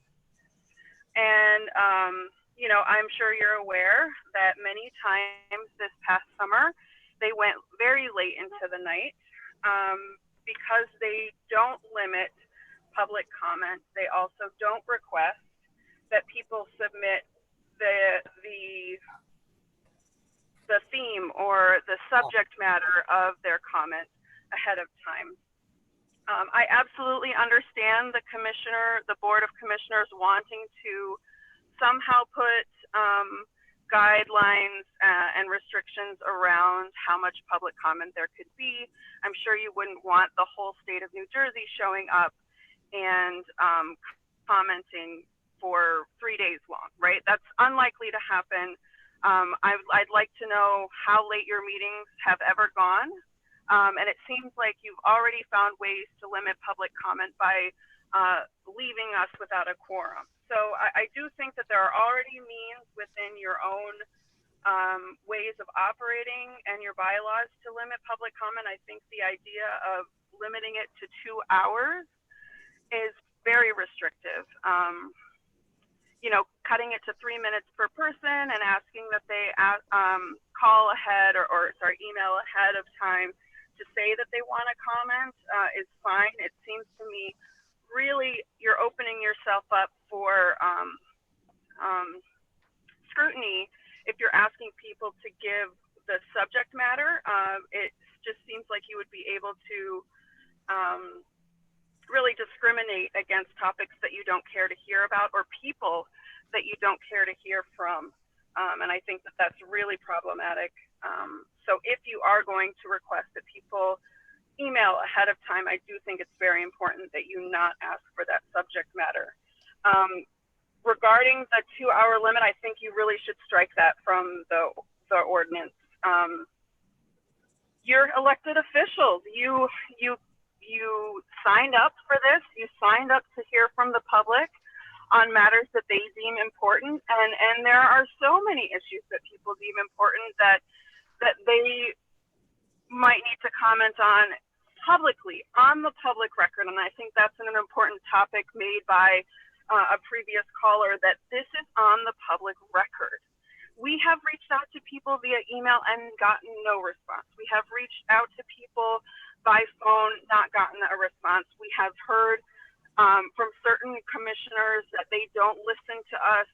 They have said that they don't listen to us. And I want to thank Ms. Aponte-Lipsky for getting back to me about a matter earlier already this term. But I do think that having those private conversations, do you want to operate like a board of trustees where your only interests are those of the businesses and developers and patronage relationships you have?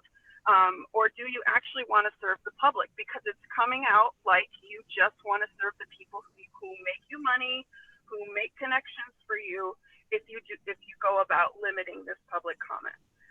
So I just really want to push you to remain a democratic body, become a democratic body, listen to your constituents in a public forum. There's nothing more public for your own self, right? You can say, we haven't heard anybody comment about this matter publicly.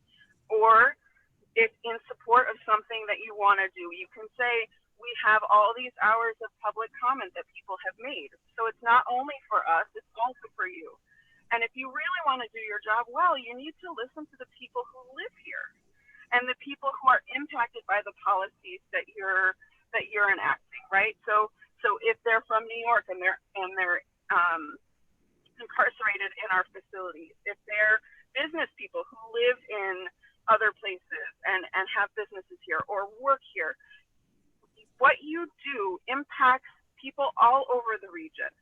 And so I really am frustrated by Vainieri's continual interruptions of other speakers. I'm glad he's not interrupting me now, because some people are saying, well, we engage anyone no matter where they live. Meanwhile, in this meeting, he's dismissing people based on where they live. So, and dismissing them and interrupting them and bullying them. And so I just think. Hi, Mr. Chair. Thank you for listening. Thank and you. I really hope that you strike this ordinance. Thank you for your comment. No further speakers, Mr. Chair. May I have a motion to approve all items on the consent agenda?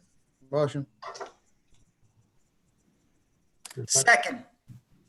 So it's Vainieri Rodriguez, Yes. Yes. Commissioner Aponte Lipsky, You're muted, ma'am. Aye. Thank you. Commissioner Cedeno, Yes. Sefeli, Yes. Topaz, Yes. O'Day, Yes. Rodriguez, Yes. Romano, Yes. Walker, Yes. Chair Vainieri. Yes, sir. We have one ordinance for introduction. It's entitled Ordinance Amending Ordinance Number 480-8-2018 pertaining to public participation at meetings of the Board of County Commissioners.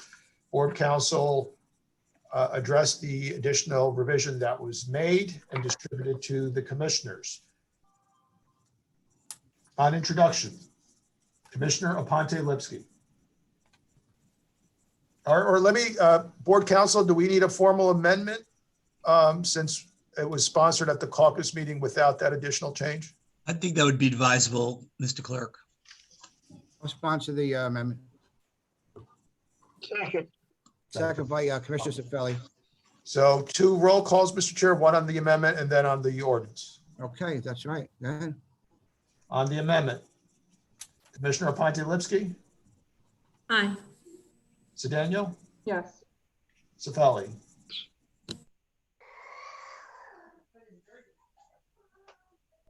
Commissioner Sefeli, Yes. Topaz, Yes. O'Day. Abstain on the amendment. I'm sorry, I didn't hear it, Commissioner. Abstain on the amendment. Abstain. Commissioner Rodriguez, Yes. Romano, Yes. Walker, He's muted. Oh, yes, sorry. Sorry, go ahead. Chair Vainieri. Yes. The amendment is approved. On introduction of the ordinance, Commissioner Aponte Lipsky, You're muted. Aye. Cedeno, Yes. Sefeli, Yeah. He said yes. He said yes. Commissioner Sefeli, was that aye? Yes. Yes, aye. Topaz, Yes. O'Day, No. Rodriguez, Yes. Romano, Yes. Walker, Yes. Chairperson Vainieri. Yes. There are no ordinances for second reading. That concludes the items of business on today's agenda. Are there any comments from the commissioners on the business of the board? Chairman. Commissioner O'Day, yes, sir. Yeah, I have 2 items. I'll talk on the ordinance first, and then I have an item for Director Edwards. On the ordinance, listening to the speakers today, here are some concerns. The first concern, obviously, I was against when we reduced it from 15 to 5. So, I mean, I just have a philosophical problem generally with it. The issue of so many people wanting to speak on an issue is not something that comes up regularly. Limiting it to 2 hours raises serious concerns, especially in light of what was brought to my attention today, which is the bylaws. While I'm opposed to 3 minutes, I can understand why with a lot of speakers at a particular meeting, it may make sense to do that. Limiting the time doesn't seem to be fair or make sense at all. If 100 people seem so passionate about an issue that they want to come and speak about it, and that means we have to sit here for 4 hours and listen to them, then that's what we should do. I mean, I had the honor to serve for 8 years as a city councilman. And back then, just like now, most of those meetings went to 1 o'clock, 2 o'clock, 3 o'clock in the morning. And people signed up, often half of them speaking on one subject, the other half speaking on a variety of subjects. And it kind of just comes with the job. We get paid a good salary for what is ostensibly a part-time job. And to be able to sit twice a month and let people say what's important to them from a public interest perspective, I think is the least that we should do. Now, that being said, I understand and appreciate the fact that there's a need to not allow meetings to get out of control, not allow people to come and make personal attacks, not allow to have people come and curse or threaten in a personal manner. Those things should be part of our rules and bylaws and should be strictly enforced, because that, quite frankly, for those that are trying to make a point about an issue, often work against the point that they're actually trying to make. So that's the way I think you properly address and deal with what those issues are. As it relates to a sign-up or a pre-sign-up, I understand the need for that. We had that as a council person. I do have a serious concern about a person having to say what their topic or subject is. I think that could have a chilling effect on when speakers, how speakers are listed, how many speakers on a particular topic are permitted to speak. The only understanding I have is that if you had 100 speakers on one item and then 20 speakers on a variety of items, you would want to extend the courtesy to the people on that individual items, maybe the opportunity to speak first.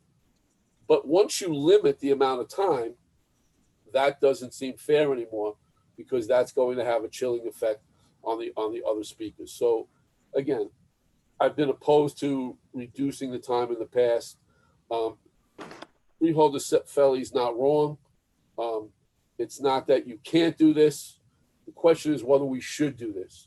The question is, what is the perspective to the public of the fact that we've rolled back twice in the last couple of years the amount of time that individuals are allowed to speak.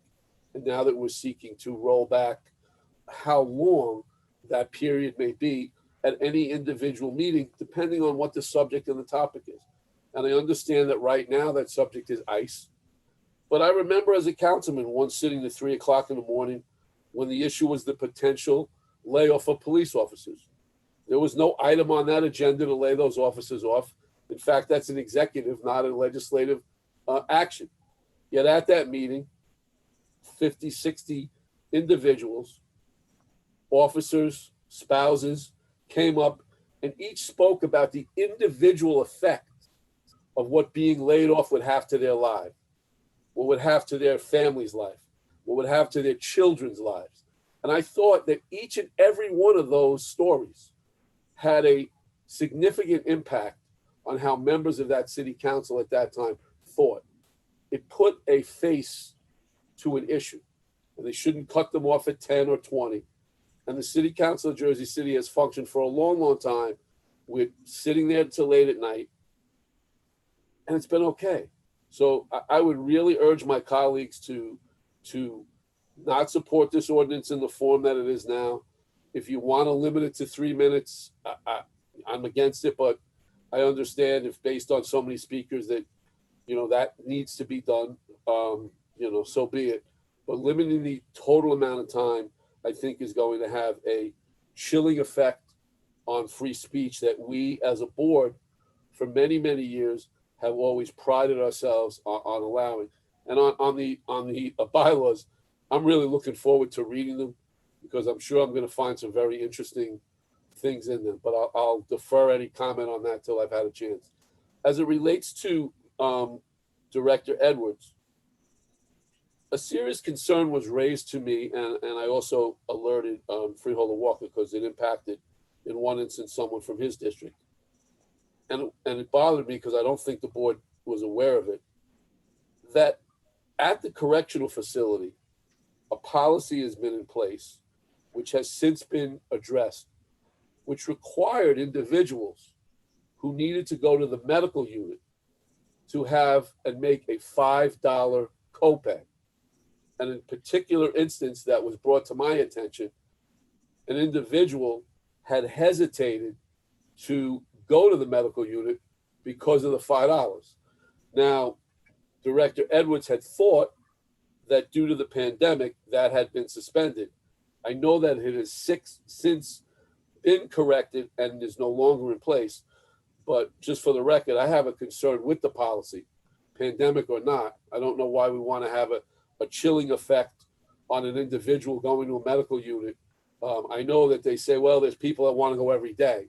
Well, I'm sure there's a way to address a chronic case, but to make people be concerned about going to it, because when you're in a correctional facility, it's not like you have a bank account to draw your money. That $5 is the difference between getting a snack if you're not happy with all the food and going to the medical unit. So my question to Director Edwards is, one, please confirm that policy is no longer in place. And secondly, as I had asked previously and not got a response to, how many individuals since the pandemic began in March have been charged $5? Commissioner. Go ahead, Director. Commissioner, 0 individuals have been charged since March of 21st of March, to be exact. We suspended the copay for medical for the inmate population. No, but Director Edwards, I have the case of an individual, and I don't have to make it public now, but I'll provide the information, who was an inmate at the facility who for a number of days did not go to the medical unit because they were told that they had to do a $5 copay. They were misinformed, and any individual that does not have the funds are seen. It's funding for people that have an amount over $50 in their commissary. And again, Commissioner, that was suspended on the 21st of March this year. But Director Edwards, if one individual was misinformed, how do we know that there were not dozens of individuals that were misinformed and didn't go to medical units when they should have gone to? Commissioner, I can't give you an answer to that. Okay. Yes. Okay. But I can tell you that we do receive over 200 sick call requests in a day. So any individual that requires medical treatment is given it. Plus, what we have done is sent a nurse to every single cell in every single housing unit to check on their medical condition and mental health. Can you ensure that anyone who's currently at the facility is informed now that this policy has been suspended, and any individual who may come into the facility going forward is given something in writing that lets them know that, so we don't have any other incidences now where the a person is quote unquote misinformed and may opt not to get medical treatment or go to the medical unit because they believe they have to do a $5 copay? Commissioner, we will put up in our kiosk system a disclaimer indicating such that. And then lastly on that issue, I would ask that once the pandemic is over, that policy stay suspended until you go to the Public Safety Committee and explain what it is. And I would urge that you seriously change the policy, because I wasn't aware, and I don't know if anyone else was aware, that prior to the pandemic, there was a policy in place that people had to do a $5 copay. And God forbid one individual at this facility post-pandemic who's got whatever condition doesn't go to the medical unit because they've got a $5 copay hanging over their head, and that individual passes away. Commissioner, I will prepare something. Thank you, sir. Thank you. Any other commissioners' comments? Yes, Mr. Chairman. Go ahead, sir. Just to comment on Freeholder O'Day's words about the chilling effect on the idea that prospective speakers would have to log in, 24 hours or 12 hours or whatever it is before they speak, and that the danger of that might be a chilling effect. With all due respect to Freeholder O'Day, if somebody's going to write in, they're going to say, I want to speak about this topic. And they're going to write in 24 hours in advance, supposedly. That's not going to stop them from speaking.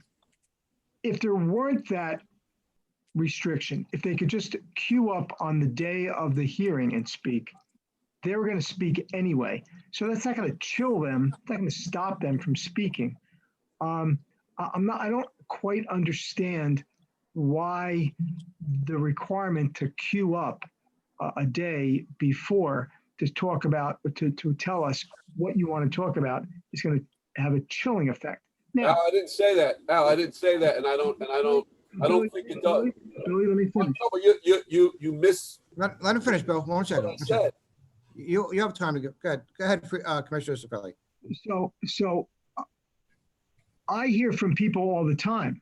I don't think anybody on this board has ever, maybe I'm wrong, maybe it's my perception, that anybody has retaliated or suppressed anybody from speaking because of the topic they want to speak on. So I don't think we've chilled, this requirement chills anybody. The folks that want to speak before us say their mind. My sponsorship of the ordinance is that I just think that we get a cumulative effect when people want to speak. There's many hot topics, and let's be candid. They get the 800-pound gorilla in the room is the ICE topic. We get 75, 100 speakers that want to speak on that. Let's be reasonable. Let's be factual. Let's not hide the truth. The truth is that if we have 100 speakers that want to speak on that, 99 of them want to say essentially the same thing. And I get it. And I understand their ire. I understand their sympathy. I understand their empathy. And I understand their rationale for why they want to espouse we should or shouldn't do something. I get it. But does that have to mean that we have to listen to all 100? I don't think that's what the law requires or the statute requires. I'm not trying to terminate or cut off anybody's freedom of speech. That's not the point.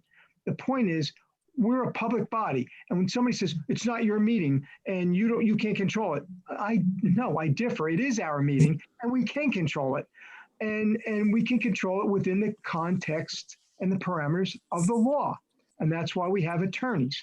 And if we make this ordinance and adopt this ordinance, and if these speakers feel that we are either A, chill them from speaking, or B, unreasonably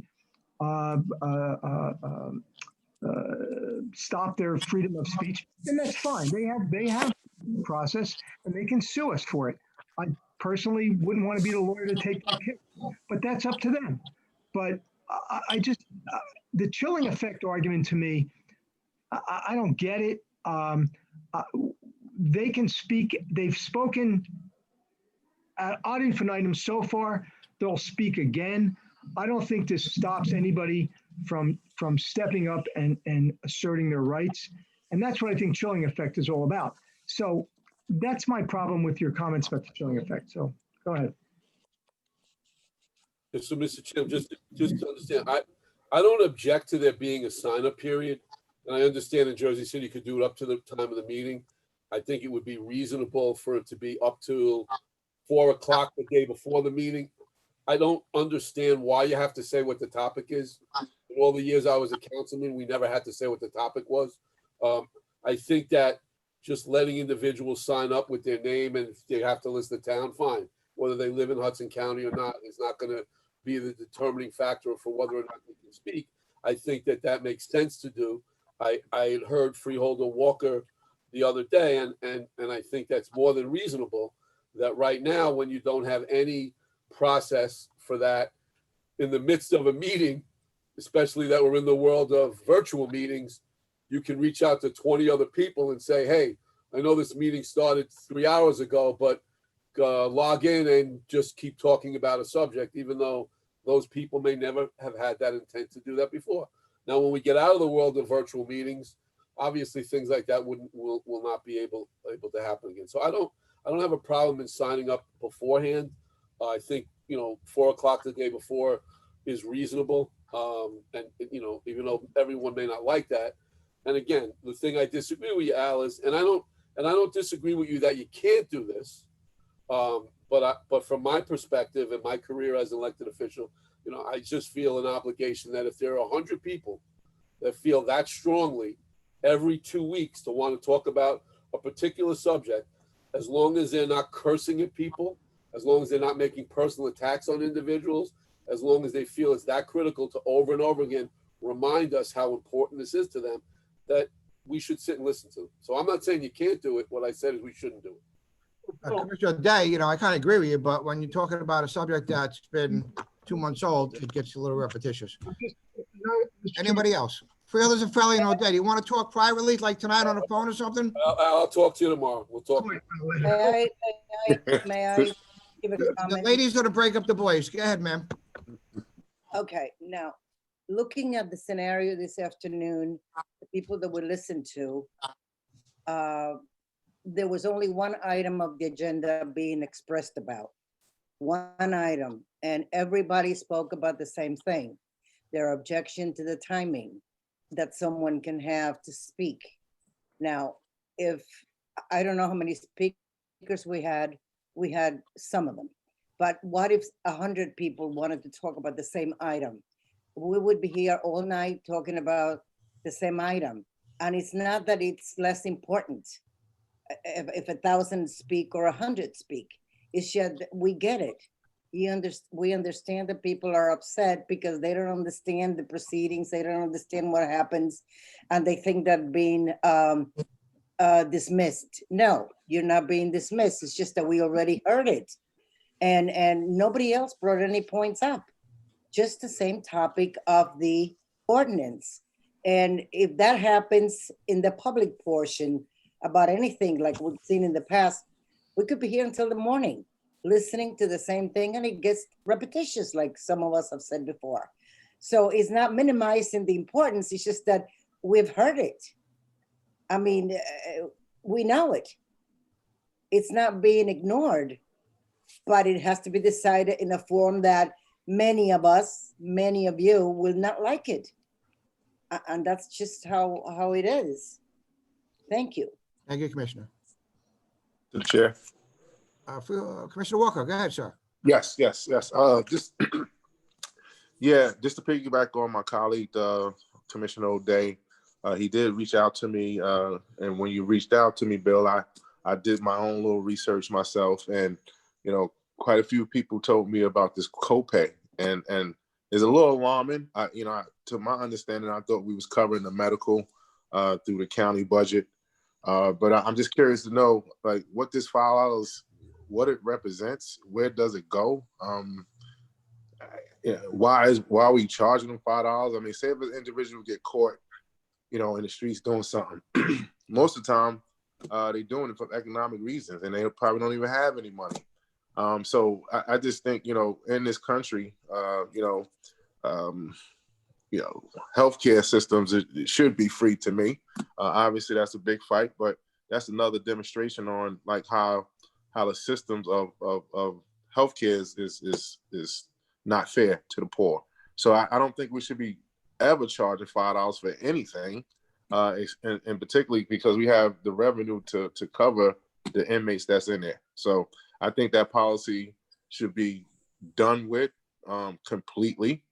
And moving forward, any scenario, whether it's a pandemic or whatever, it should just not be in place of the county facility. So, Mr. Chairman. Commissioner Romano. Yeah, just quickly on that, Jerry, we'll make sure to either you can go offline and get a full accounting from Director Edwards, or we'll bring it up at the public safety meeting. We had one today. You didn't come on, or else we would have discussed it, but follow up with Director Edwards and let me know, and I also will for UN Freeholder O'Day. And answer to what today, I think a lot of it was a misunderstanding of what we're trying to do here. A few of the speakers, I don't think we're getting understanding what Counsel Florio was explaining. So I think that when it's interpreted in a better fashion, and I do think that if there is an item that is, as the Freeholder Day said, 100 people speaking on layoffs, I know this whole board would want to hear it out. And I think that the chairman would allow that to happen, which is a good positive thing. And I think no one wants to limit, and I really believe that, limit any of the speaker's ability. I think it's geared toward what Freeholder Rodriguez said and Freeholder Vainieri and Cifelli, that the redundancy, or when what happened earlier, the attack on the verbal barrage at Freeholder Vainieri, instead of sticking on the agenda item. And I think that's what we're trying to avoid.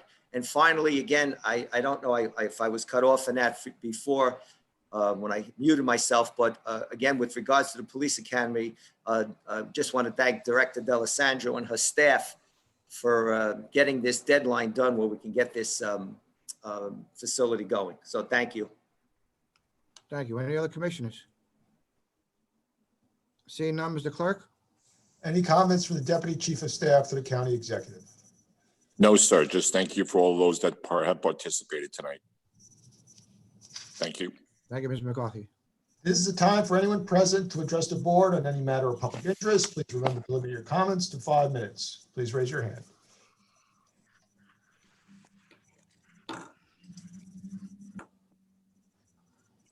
Mr. Marc Devens. Yes, hi. Can you hear me? Yes. Great. I just had a quick question. I know Director Edwards is often on the line, and I wanted to see if there are any updates on COVID vaccinations for the population of the jail. Director Edwards?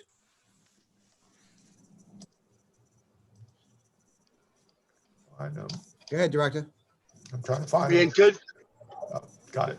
We anticipate start vaccination next week. We're already taking surveys of the entire population to see who wishes to participate. Okay, thank you very much. That was all I was looking to. A question. Thank you, sir. Mr. Edwards, Mr. Crowley, go ahead. Why wouldn't all of the people in the facility, whether they're the penal people or the ICE detainees, why wouldn't they be like a priority a population for receiving the vaccination, since they're all restricted to one area? Why wouldn't they be all like at the top of the list? There may be issues. Did my question to Freeholder, excuse me, to Mr. Edwards get through? Commissioner, it's David here. I can answer that question. We had some discussions with the state, and you're correct. The correctional facility has been put in the same category as long-term care facilities. So we were able to gather doses for the correctional facility from the state, and rather than have that go through the normal long-term care facility process. So we are jumping on top of that and expediting the process for the jail. Thank you, Administrator. Next speaker. Speaker is Haley Benson.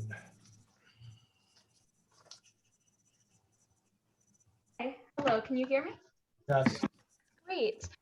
So I've spoken previously, my name is Haley Benson, and I've spoken with Anthony Vainieri at a previous Hudson County meeting about the opportunity to introduce compost in the community. I'd love to discuss funding. I didn't hear that. I didn't hear that. I'm sorry. Oh, I'm so sorry. About the opportunity to introduce compost into our community, which is the organic materials not being wasted. I'd love to discuss funding and location sometime soon with our freeholder, as he expressed interest at the last meeting. This would be in collaboration with Community Compost Company, which already has multiple drop-off sites in Hoboken and Jersey City. As mentioned last time, I've been speaking with Tom Stampy to try to coordinate funding and location, but these are the details I have thus far from my collaboration with Community Compost Co. It would be 1 48-gallon rolling bin. It would be one flat fee for $1,790 for a 6-month starter program, open for 2 days a week for 12 hours a day, picked up by Community Compost Co. once a week, and the location is to be decided somewhere that I feel should be accessible to the general public. Haley, have Tom Stampy call me with you on the phone. We'll do a conference call tomorrow. That would be amazing. What time can we do that? Tell him to text me, and I'll get him and see how the schedule looks tomorrow. How's your schedule? I'm available anytime before 6 p.m. Okay, that's good. We'll reach out to Tom tonight. Okay. Tell him to call me. I've been having a hard time just getting in contact with him. So I'll email him as well, as if you could call him, that would be amazing. Yes, I will. All right, great. Thank you so much Appreciate for your it. time. Oh, also, which it's understood, but I don't agree with the ICE detention center, but you've heard it a million times. You were doing good, Haley. Great. Thanks so much. You got it. Speaker is Caitlin Sherman. Wait, hold on. It moved too quickly for me. Caitlin Sherman. Hi, I wanted to address, I have a couple things I wanted to bring up. First of all, I wanted to address my own Commissioner Rodriguez, if she's still present. She's on.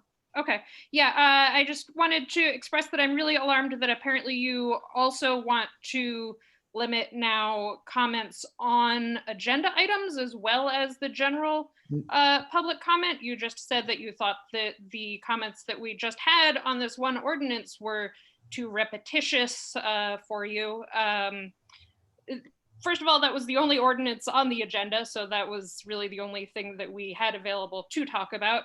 And second of all, how are you going to know whether or not the public, supports what you're doing if you want to limit public comment? Otherwise, you can say, oh, well, I only heard from 1 or 2 people, because you're going to, apparently you want to cut us off after 1 or 2 comments if too many people are going to say similar things, which I think is really unfortunate and not a great way for democracy to operate. Second of all, I wanted to address Chairman Vainieri said that the ICE contract is a federal issue. I want to point out that it was not the federal government that signed the 10-year extension of the contract. It was the county government. The ICE, the whole thing on ICE is a federally related issue. The federal government is not in charge of Hudson County. They did not sign the contract. You guys did that. So don't say that it's a federal issue. It is a county issue. Money in our county budget comes from this ICE contract. It is not exclusively a federal issue. it is a local issue. You voted on it. You are the local government. I don't see how it isn't a local issue. And lastly, I would like to ask you all to please introduce an ordinance or something denouncing the horrendous attack on the federal government that happened on the 6th of this month. No one should be silent on this. And I was particularly disturbed that one of the councilmen of Jersey City just last night abstained on an ordinance like this. So I'd like to see all y'all get on the record opposing this. Thank you. We got a moment of silence for everybody on Tuesday. Next speaker is Hold on, Mr. Jim, I think that's a good idea that we should. Sure, we're gonna do this. No problem at all. We had a moment of silence. We didn't disregard it. Okay. Well, I'm going to ask, Mr. Jim, I'm sorry, just one second. I'm going to ask just that we do a resolution denouncing that for the next meeting. Definitely, without a doubt. Definitely. And then, Mr. Chairman, I think Ms. Sherman's comments are very well taken. I don't think any reasonable person, elected or non-elected, could possibly think that what happened last Wednesday was democratic. And so I totally agree with Ms. Sherman. We should have a board as a whole for the next meeting, a resolution condemning the violence that took place at the Capitol, which is actually the womb of democracy in America. So I totally agree with Ms. Sherman. Yes, we all do. I think. There's a clerk. Torres. Hi, A.B. Torres with Hudson County Progressive Alliance. And I actually lost my notes where I was going to comment, but I just top of mind, I actually really agree with you that comments are repetitious, but I think that the unspoken and unfinished part of that sentence is that the public feels that there's no way to engage you and actually influence any of the decisions that you make. And I know that you talk about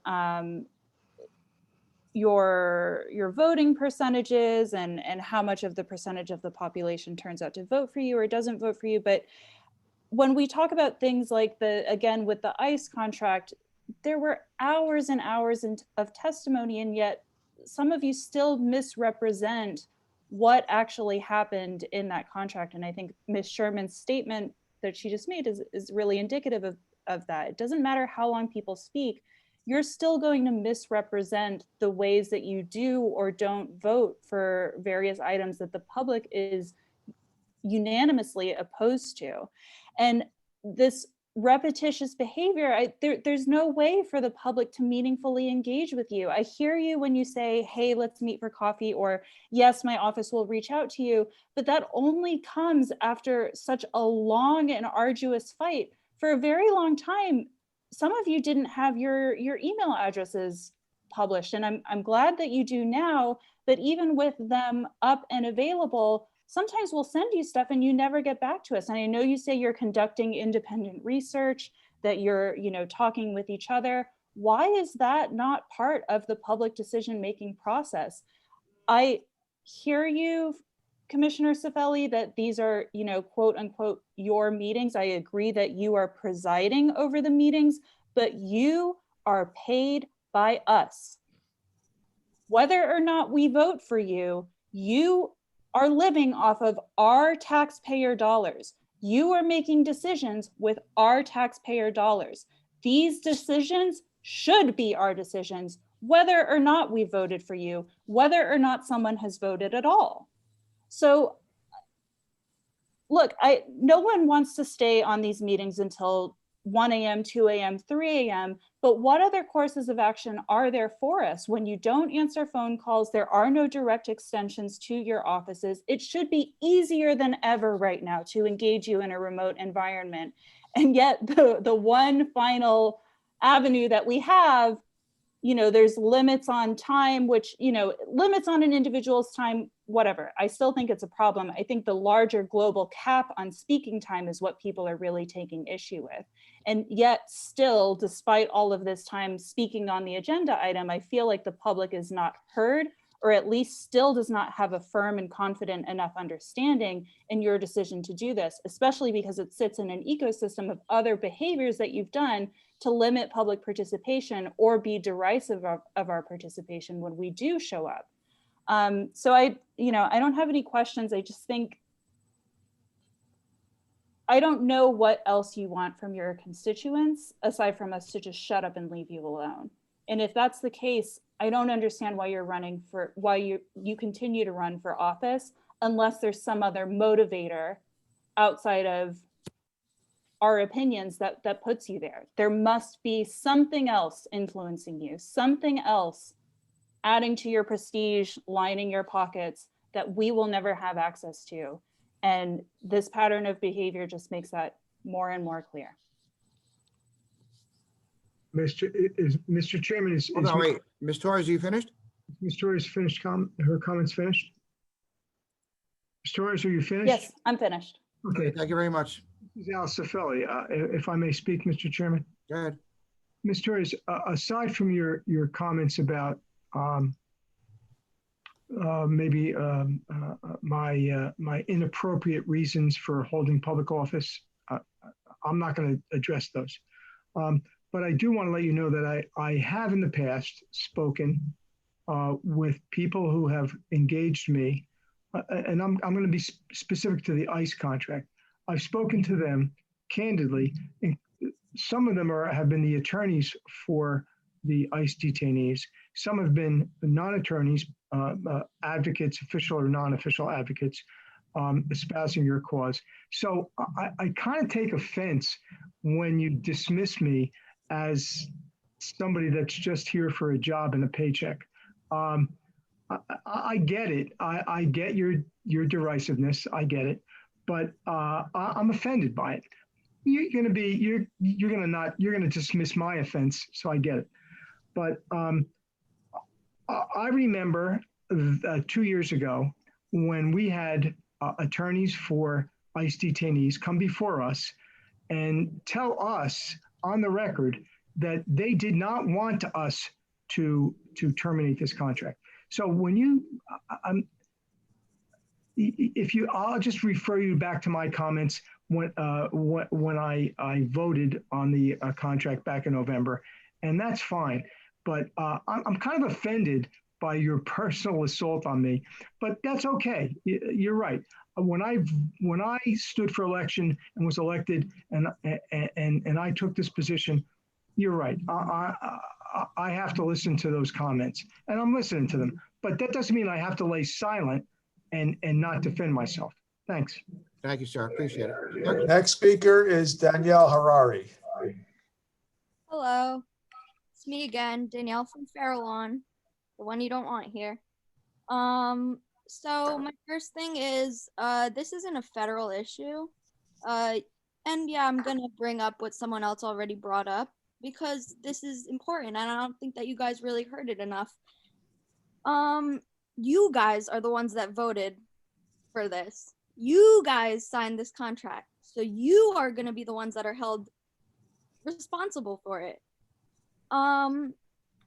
Romano, you said someone was attacking Vainieri before, assaulting him. I think you were referring to me when he was assaulting me. He was attacking me. I'm 18 years old. 18 years old, and that's how he chooses to speak to an 18-year-old, saying that you're attacking me and that I'm a ICE person. How could you even assume those things? That was just very disturbing in itself. I think that the way that you guys speak to the public is shameful. It literally makes me cringe. My skin is crawling. I don't speak to anyone like this. I don't know how people that are elected into office could speak to individuals this way. It's absolutely sickening. You guys only have this job because the people elected you into this position. The second you do not listen to the people, that's when they vote you out. So you guys should be ready for that. If you aren't running for the people, who are you running for? You're doing it for yourself. And when you say that your paycheck isn't like, oh, just from doing nothing, if you're not listening to the people, what are you doing? I see your facial expressions, Sefeli, and they look a little grotesque. I'm worried that you might throw up or something. Are you okay? You want me to answer that question now? No, don't even answer. Don't answer it. Don't bother. The thing is that if you guys don't want to hear, or if you want to try and cut our time, just like as a way to not hear what we care about, just say you don't care about what we have to say. Did I disable the speaker for inappropriate language, Mr. Chair? Straight up. Let her finish. Let her, go ahead. Go ahead. 18 years old. That's nice mouth. Go ahead. 18 years old and I speak better than you, Vainieri. Yeah. So I use one curse word. I don't speak disrespectfully to people though. Curse word shouldn't be inappropriate. I'm a woman. Like, just because I'm a woman saying a curse word doesn't mean it's crazy. So, and you guys use the word assault so lightly. Romano has used it twice today. What you guys consider assault and what we consider assault are clearly two different things, because what you guys are doing to the people in ICE, that's assault. If we're gonna say something's assault, let's call the right thing assault. I yield my time. Mr. Chair, just one quick comment. That comment I made about verbal assault towards you was not meant about the previous speaker. Thank you very much. Next speaker, please. Mr. Counsel Little. Good evening, Counsel Little from Union County. Once again, you know, we are so disgusted by how this board continues to act. All eyes are on Hudson, right? All eyes have been on Hudson. And I just want to applaud Danielle, 18 years old, who's fearless, who's unapologetic, who believes and knows what justice looks like.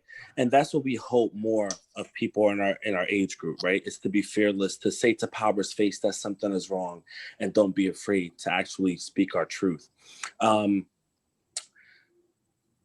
We want, and we know that the power is in the county executive branch hands. But what we are still speaking for, and there's many people who still want to speak about it because it still is functioning, is the closure of the Hudson County ICE contract. Now, while you guys, it's funny that after over 12 hours of public comment that you now want to sponsor this type of resolution and legislation into place to prohibit the public from speaking. You're trying to water down so many things and saying it's not this, it's not that, but it actually is. We cannot wait to see exactly what that agenda looks like because we know something is iffy about it. The fact that the public is still being consistent and we're fighting hard for things that we really truly believe is right. We know what oppression looks like. Like my grandfather was first cousins with Malcolm X. They grew up in Omaha, Nebraska, and their fathers were brothers. I mean, we've been dealing with this same type of oppression for years. Not just because our last names are Littles. Don't get it twisted. But we know, and we've been dealing with this type of white supremacy and this type of anger and stuff for so many years, hundreds of years, that it has literally kept our people in bondage. I'm only 20 years old. I ran for 2 public offices in only my 20 years of life because I believe in a heart generated by love and care. I believe that people should be represented and their needs and wants should be heard and addressed and brought to light. That's what we need more of. It's that young drive and ambition in our local and county governments. Those who aren't afraid to say to power's face that something is wrong and take the lead and grab by the storm. That's what we need more of. That's what we need to normalize. We need to normalize being radical. We need to normalize being generational badasses for justice, for truth, for equality, for dignity, for respect, for perseverance, for uniting loved ones and children back with their families. It's disheartening to understand and to say to you yet again that families belong together, that we call for the closing of the Hudson County concentration camp. It is a concentration camp, and do not interrupt me saying otherwise. It is a concentration camp. Keeping people in bondage and away from their families are concentration camps as modern day slavery. I wish someone would come up here tonight and tell me otherwise, because you will have to live with yourself, not me. You will have to go home at night to lie down with yourself, knowing if you were on the right side of history, not me.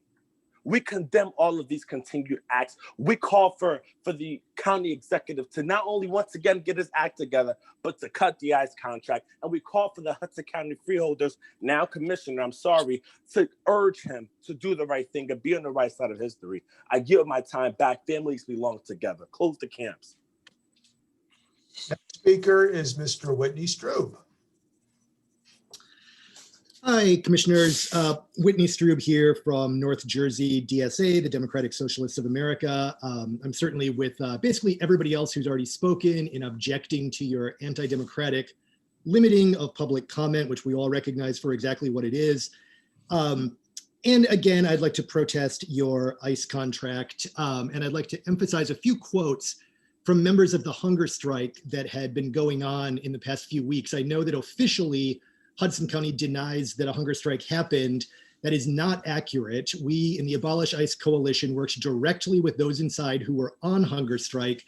The way that you deny it existed was by relying on ICE's bureaucratic definition of a hunger strike, which requires 9 consecutive meals missed. I have no idea why you would let ICE define language and define political reality. They are not the arbiters of this. We can firmly and factually attest that dozens of people were on hunger strike in the Hudson County Jail. That is a fact that cannot be hidden behind the banality of ICE's bureaucratic language. And so here's a couple of verbatim quotes from last week. Again, these are people who you are holding for profit. Quote, "We are tired of the inhumane treatment we receive. We are tired of being treated like the worst criminals. We are tired, and this protest is a unified shout from people who wish to be heard." That was January 7th. On January 8th, again, another hunger striker held in your facility. This is a verbatim quote. "This facility needs to be closed, not for me, but for those who come after me. No one should have to suffer this treatment. This is about choosing money over human lives." You know, again, these are the very people that Mr. Cifelli claimed to care so much about, which is why he voted in favor of renewing the ICE contract. And also invoked the lawyers. I just want to emphasize also that the Bronx Defenders, their own union, which is to say their members, issued a statement demanding the end of the contract just a few weeks ago. I hope you're aware of that. And so I have a couple of questions, which is one, because Mr. Cifelli, you care so much about the detainees and that's why you voted for the contract, have you intervened in any way on their behalf? Have you done anything to help the people on hunger strike or prevent their transfer? Because we've also been hearing about punitive transfers, which was another thing that you claimed you were preventing by renewing this contract. Are there any updates that we can take, or is it just indifference here? Do you want me to answer now, or do you want to wait for your comments to be finished? Your time. Sure, I'll finish, but I would like an answer then. And then the one other question I have is simply to return so that it does not get swept under the rug to the question I've posed at the last 2 freeholders meetings on December 10th and December 22nd, which is, have you begun any kind of formal investigation of the claims of abuse that we heard on the 24th from a member of the Queer Detainee Empowerment Program? The last I believe you said on the 22nd was that you were awaiting a transcript to really look into it. So has that transcript arrived? And has there been any investigation that's begun as a result of it? Those are my questions. Respond. Is it all right, Mr. Chairman? Can I respond? Only if his time is up. Yeah. We're not going to have a dialogue for a half hour here. All right. Time's not up. Is his time up? But let his No, time it's get not. up. Then he's got to say. That's he fine. yields his I time. yield my time as long as I get a response. I want to respond, Mr. Strauss. With respect, my position has always been that historically, I shouldn't say historically, back in 2018, the attorneys or at least 2 of the attorneys that came from the New York City consortium representing the detainees at that time. Now, I don't know exactly which specific detainees these 2 individuals represented, but they did seem to speak on behalf of all of the lawyers that spoke for the detainees, but it's just my impression. And I think the meeting was at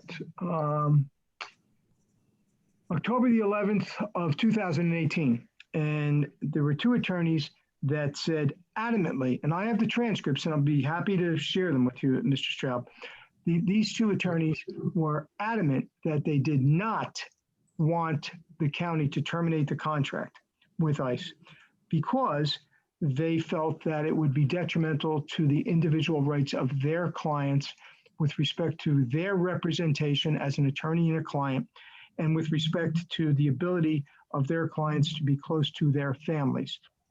Because, as you know, I'm sure, Mr. Stroh, that the people that were detained then and now are people that are from the the 5 boroughs of New York and maybe Long Island.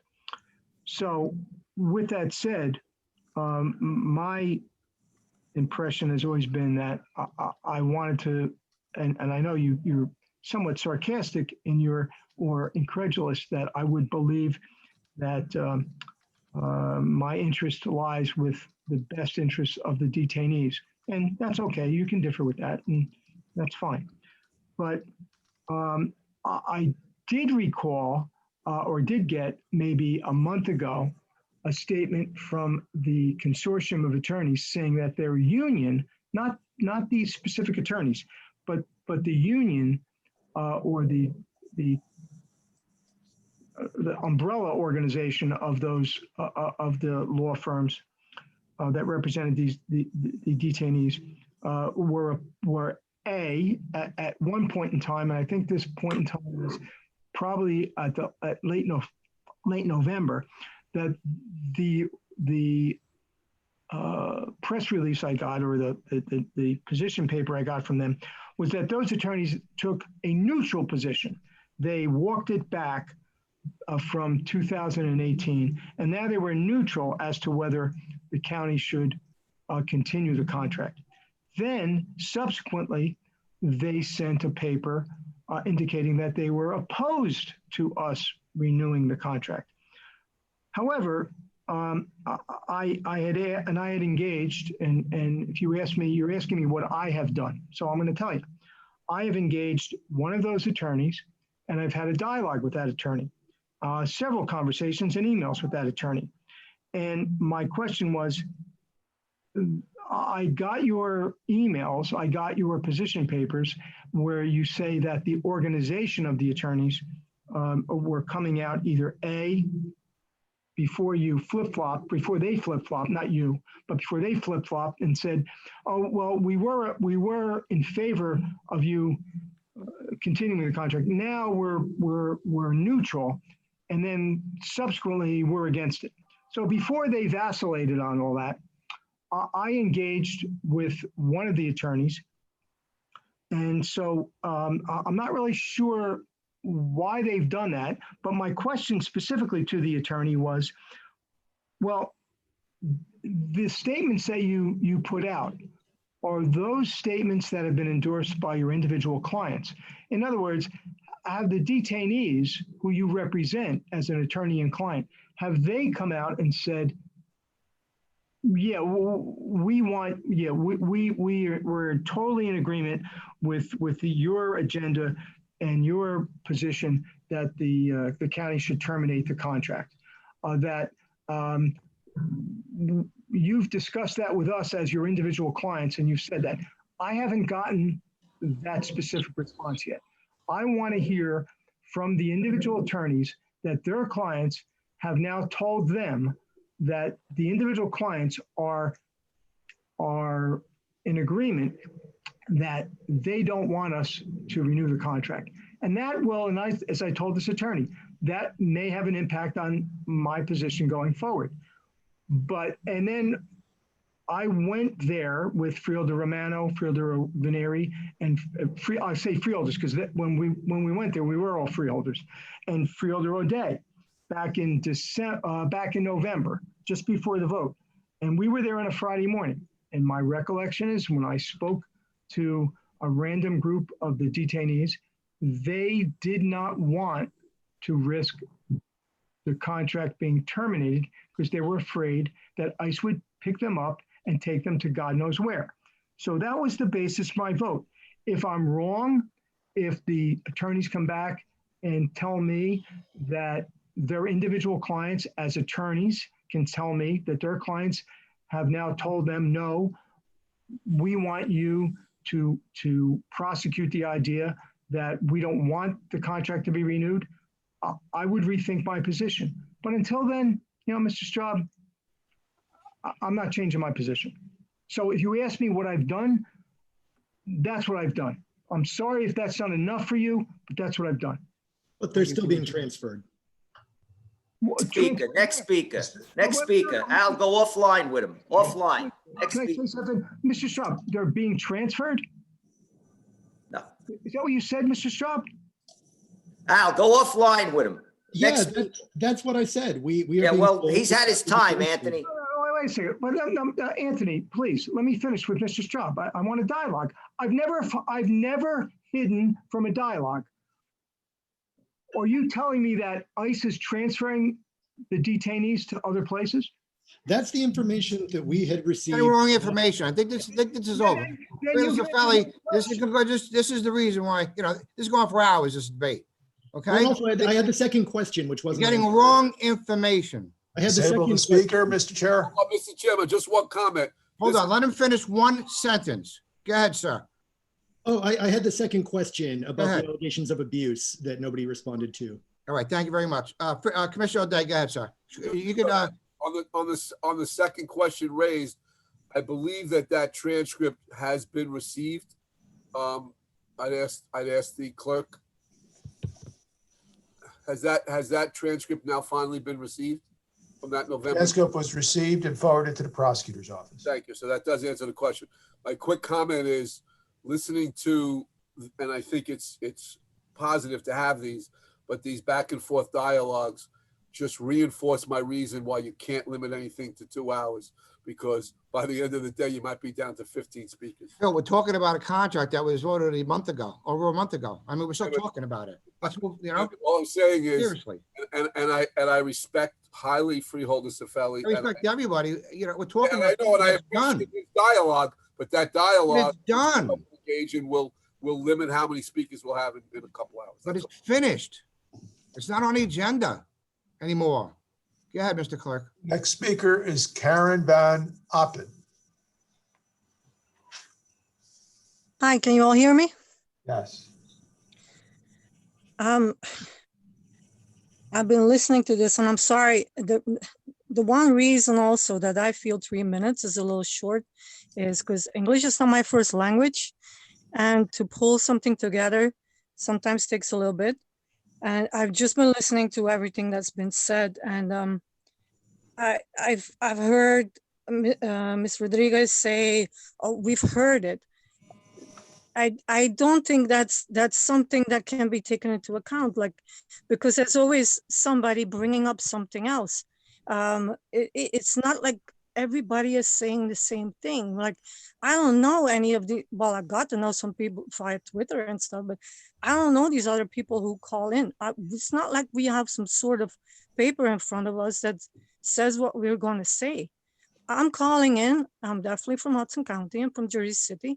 I'm calling in because what you all decided is for us and is about us. So we are having a jail in Hudson County that has an ICE contract. We, the citizens of Hudson County, and we are making money on it. It goes on into our budget. That's how it's said. Like, it's being spent on you. What if we say we don't want that kind of money to be spent on us? I feel that we should be having a way of saying this. And yes, this was last month, or this decided the month before, but it's not gone and forgotten for that reason. I mean, it affects so many people, and how can we just say, oh, like, oh, that's old.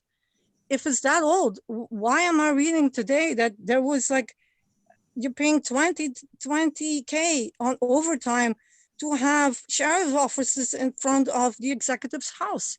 Who is even protesting there? I mean, what is, I mean, I haven't heard anything about protests anymore. Why is that going on? I mean, it seems the place is better. I mean, you all should give some pointers to the Capitol on how to do stuff, because it seems to be going well here in Hudson County. And now we're saying, now we're gonna have to not talk, or 3 minutes only, and 2 hours maximum. I understand that you're saying, okay, we cannot speak every time until 2 o'clock at night. I get that, but 2 hours only for everything, that just, I don't know who came up with that. That just seems, it seems absurd to me. And I would still like to say that we are putting people in an ICE contract in a jail that is not made for long term. It's just the way it is. I would like to know what the average time that people on the ICE contract are staying in there, and what the average time the jail is made for. Can somebody please tell me that? I'm gonna, if I have time left, I would just like to leave it just to get the answer on that. Thank you. Mr. Chair, quick question. Ron Edwards, for the benefit of the whole board, is there a hunger strike at the jail or not?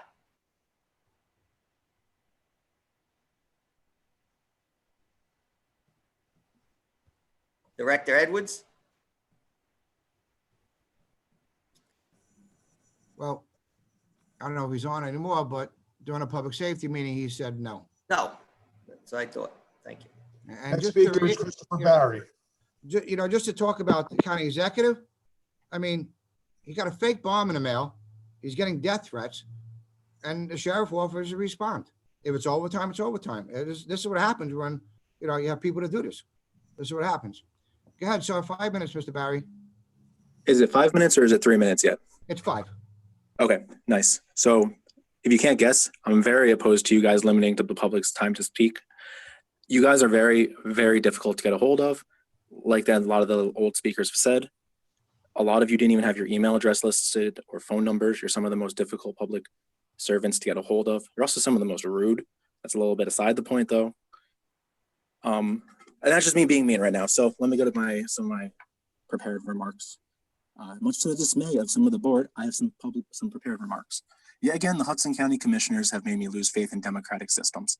It's obvious to everyone that the board is trying to censor speakers in their view on the ICE contract.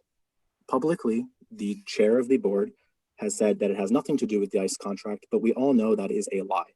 How am I to believe that I live in a democratic system when I constantly watch those who represent me ignore the public and everybody who takes part in this system? I do not honestly believe the board wants to hear from the public. It's a facade that you even hold this because none of you are going to change your mind. You are more dense than Donald Trump. I say that as somebody who does not like Donald Trump. You are worse than him in many ways.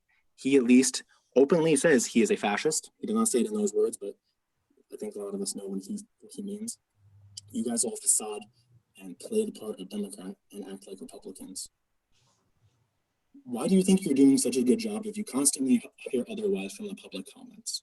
If you were doing a good job, don't you think somebody would call in and give support of what you're doing? You don't hear that, do you? There's a reason for that. You're radicalizing the people of Hudson County. You're radicalizing more people in Hudson County than you understand. Because right now in Hudson County, there's two kinds of people. There's people who know their commissioners and hate them, and there's people who don't know their commissioners. I want you to think about that because I only know people in the second camp.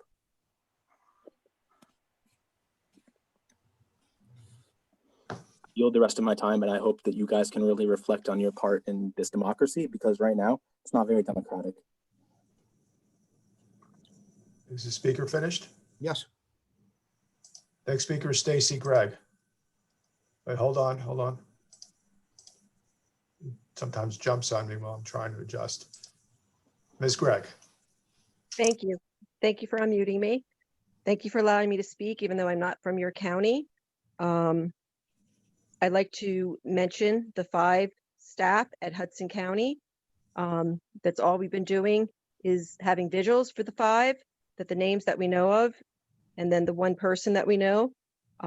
You had a moment of silence for the violence that went on in DC on 1/6, but I would like to have a condemnation of Trump's complicity and, I think you need to make a statement regarding that you are not in favor of Trump and his agenda, because based upon the votes that you did of extending that contract that you promised was going to be phased out in 2020, and then you made it 10, I'm sorry, I forget how many years, 10, 20, it's kind of irrelevant at that point. You gave them an open check, but you need to remember every meeting. I don't care that it was 2 months ago already or a month ago. You need to talk about what you did, and you need to own it, and you need to hear from people every single month, every single meeting. If it's every 2 weeks. Carlos Bonita's family, they have to think about his loss, as well as everybody who's lost people from COVID since it's taken over the country. Daisy Donilla, I heard wonderful things and read marvelous things about her. God bless her, her family, her contribution. She was an RN and worked at Hudson County. I know you don't want to claim that the blood is on your hands, but you have something to do with it. Edwin Montanera, another RN, devoted his life as well, working for you as a Hudson County freeholder who did a contract. Bernard Wadella, a guard, another guard, Zeb Craig. Their families have not done grieving for them. They're going to have a lifetime of grieving for them. Sergio Rossini worked in a commissary. And these are just the names that we know that were lost in this past year. Did I say it wrong? I'm sorry, Mrs. Lipsky, you smiled. Am I pronouncing it wrong? You need to pray for them before every meeting. If you really gave a damn about the loss of their lives, this is your contract. You can't have us 1 month say, oh, we're going to vote on this contract. Oh, now, what's the proper way to talk to you? What's the proper pathway? You're now limiting the time, and it's about the ICE contract because you've said it multiple times tonight. You don't want to hear about it. So what is the proper way to reach out to you? I've called some of you. The only one that I got to speak with, I heard Mr. Romano tell us that it was the Hudson executive, that he has the power for the contract. Now tonight you have the nerve to tell us that it's the federal, it's not the contract. I don't know which one of you said it. I don't know who you all are, but one of you said, oh no, it's not a Hudson County thing anymore. We had nothing to do with it. It's not on us. It's a federal thing. Well, what are you, all Trumpers? It came from the federal agenda. Shame on you. I know Mr. Booker and I know Mr. Menendez. They said it was blood money. Are you going to accuse them of being terrorists and abusing you? And I forget that word that you kept bringing up tonight, that people were being to you, but I think you used the word lightly. No one's being abusive to you. You need to own your word. You need to own your decisions. And if you need to revisit it every 2 weeks, then you need to listen to it. You can't walk out on people. We're talking up for people who are being separated from their family. It's not at the border. I've hugged people I've hugged children who had their parents inside these detention centers. These are camps. This is thing Nazi Germany does. Having a price on the head of people, that's slavery. That didn't come from me. That came from, if you look up articles from 6 and 7 years ago, they use the word slave masters for people who have these concentration camp contracts. You have the power to end it. You have the power to end it within 30 days. And I implore you, thank you for allowing me to speak. I'm sorry I'm not from Hudson, but I do love Hoboken. I had it as a territory as a salesperson at one time.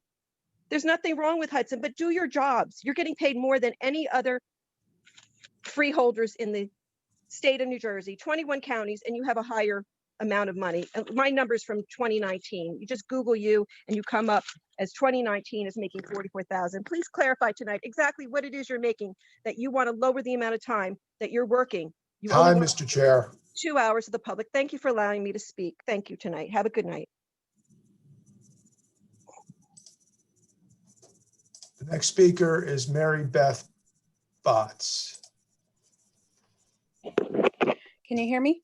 Yes. Okay, thank you. My name is Mary Beth Botts. I live in Jersey City. I just want to say that I'm disappointed by this decision tonight. The board has made it clear that they value private interests over the public concerns. And this vote has assured further that this body will be most impacted by people who bring financial contributions and benefits in hand instead of the public. Members of this board have said that these are reasonable accommodations. We've seen the word reasonable and legal to justify horrible oppression and abuse in this country. We know what white supremacy and anti-democratic measures look like. Just fill out this literacy test. Just pay the fees you incurred in your incarceration. Just stand in line for 8 hours so that you can vote. Just add your name to the speakers list. Board members say that the board hasn't censored people. With this measure, you're opening up yourself for censoring to happen behind closed doors at the discretion of the chair. We know the impact of implicit bias, even by the most thoughtful individuals, especially when people are tired. So this will lead to silencing oppressed voices. I'd ask you to consider your vote, change what you've done tonight, because that's what will happen. I yield my time. Thank you. Anyone else, Mr. Clerk? And there are no further speakers, Mr. Anything else on the agenda? Nothing. Motion to close? Is there a motion to adjourn? I'll make a motion. Is there a second? Trailer Romano did, but he's muted. Second, I'll second. Second. Roll call, please. All in favor? Aye. All in favor, say aye. Aye. Anyone opposed or not voting? Meeting is adjourned. Thank you. Bye, everybody. Meeting's over?